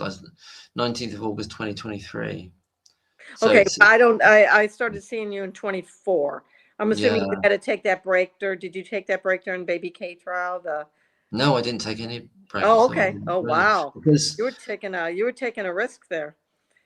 well, I've always wondered about this because I never understood, and I never understood why the journalists all fell in line that as long as you're not talking about the Baby K case, all the other cases are not sub judice anymore because there's been a conviction of them. I did eschew. I wasn't talking about them, although I did a little bit. But all the other cases there's been at that point a ruling. Well, there is still a ruling in place, but anyway. So it's been good to catch up, and great to see you, Jenny, and really fantastic about your husband and everything. Oh yeah, it's a miracle. It just miracles do happen. And the Countess of Chester, if they would take the same thing that this hospital did, they can approve. There's no reason they can't. But it's like a culture, isn't it? Once a not very good culture is established, then it's almost like you've got to do something quite radical or yes. And that's what they did. Whoever took over them got rid of all these crap doctors, got rid of all these crap administrators, kept the nurses, and said, you're going to do things our way. And they're hard. This is one of those, you don't mess with them. Okay. You don't mess with them. They're hard, but that's exactly what they needed to do. They took a hard line and they cleaned this place up, but they took years to do this, as they should, bit by bit by bit by bit. So it's possible. It's possible. It's possible, but you gotta have hard lines. You gotta have a kind of courage actually to do it, and you gotta literally weed out the bad and just cut it out like a cancer, and that's what they did. That's what they did, and that's thank God they did. Thank God they did do that, and Countess of Chester Hospital can do the same thing. I don't know what it's possible. I don't know what the other departments are like, but there seems to be something institutionally problematic about it, isn't there? And there's good people that work there. There are wonderful without doctors. a doubt, I'm sure there are. And they kept the good doctors over here. There was a good set of thing. They knew where to go. Yeah. And it came from the top. And then they got rid of that top and got rid of that too. This is a good point Trevor's making here about the contempt of court laws. It's supposed to help the accused, so not to prejudice the trial, but they were used against Lucy. Absolutely, they were in a very cynical and sinister way. But well, that's great, Trevor and Jenny. You take care. And Kristen and Operation Merlin Falcon and everyone else who's in the chat still. 29 people still. So I'm going to say good night and thanks very much. Cheers, Thank Jenny. you all. Thank you all. We're gonna get her free. Okay. But we're gonna take out a few people on the main that are dealing with it. Oh yeah, it's good. I don't feel any doubt that Lucy Letby is going to be exonerated. You don't mess with Mark. You don't mess with a hillbilly. You don't mess with Operation Merlin Falcon or Medium Mystic and all. Trevor, all you wonderful. Callie, oh my God, no. Yeah, I mean, it's all you guys. It's all about the when. It's about the when now, and obviously that when should have been years ago, and it should never have happened. Obviously, they're going to feel the wrath. They're going to feel the wrath, and there's And what's that? I can't remember where it's from, but it was an Al Pacino film. But it's the phrase "and justice for all." That was a great film. Did you know what is that from in the Constitution? I don't know. The only Al Pacino I really ever pay attention to is The Godfather. I love those. That's the only ones I really only really pay attention to. That's Al Pacino. So. Well, he's like a maverick kind of lawyer in and Justice for All, and okay, yeah, I haven't seen that one, so that's very. I just watch him in The Godfather because I watch that periodically because it's a very good psychological. You understand how tribes work. Yes, well, absolutely, yes, that's very true. Thanks, Diana. Lovely to see you, and thanks very much for being here. I really appreciate it. Thanks, John Bayliss, and to everyone else listening or who has listened, and who may also listen after we've wrapped it. Whatever. Well, if you need to go, you go, Mark. Goodbye. Yeah, I'm gonna head off now. Take care, everyone. Take care of yourself, or I'm coming across the pond. Coming across with a. You don't mess with the hillbilly. A hillbilly. A whole bunch of tuna. A redneck nurse. Tuna. We're gonna come after you. Where's my moonshine? No, I'm not drinking. I'll bring whatever it takes. Tuna moonshine, but if you don't take care of yourself, I'm not bringing any moonshine. How's that? I want some grits. No, something in gravy. Oh, shrimp and grits. No, that's not with me. That's a southern thing. But grits is southern. Yeah, right. Yeah. The shrimp and grits is southern. Do you do the where you are? Huh? Sorry, where you are? By Kaz. Yeah. And by Callie, if you're still here, and by Trevor, everybody. Do you like the Cajun food's not around where you are? No, that's Louisiana. New Orleans, below us. But I like shrimp but we just like shrimp and grits. So I do shrimp and grits, but it's not from where I am. We're more of a meat and potatoes.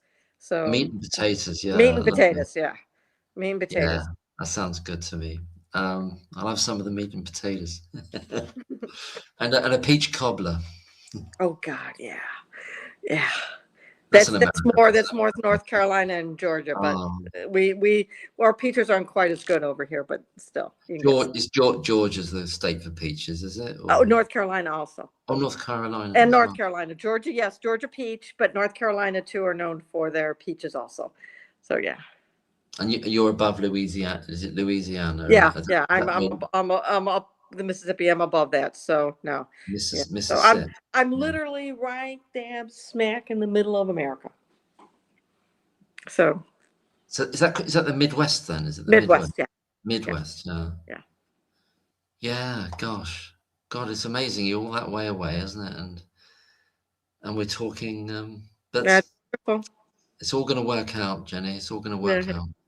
Okay. You take care. Bye-bye. Take care. Bye-bye, everybody. Bye-bye, everyone. Thank you, everybody in the chat. Bye-bye.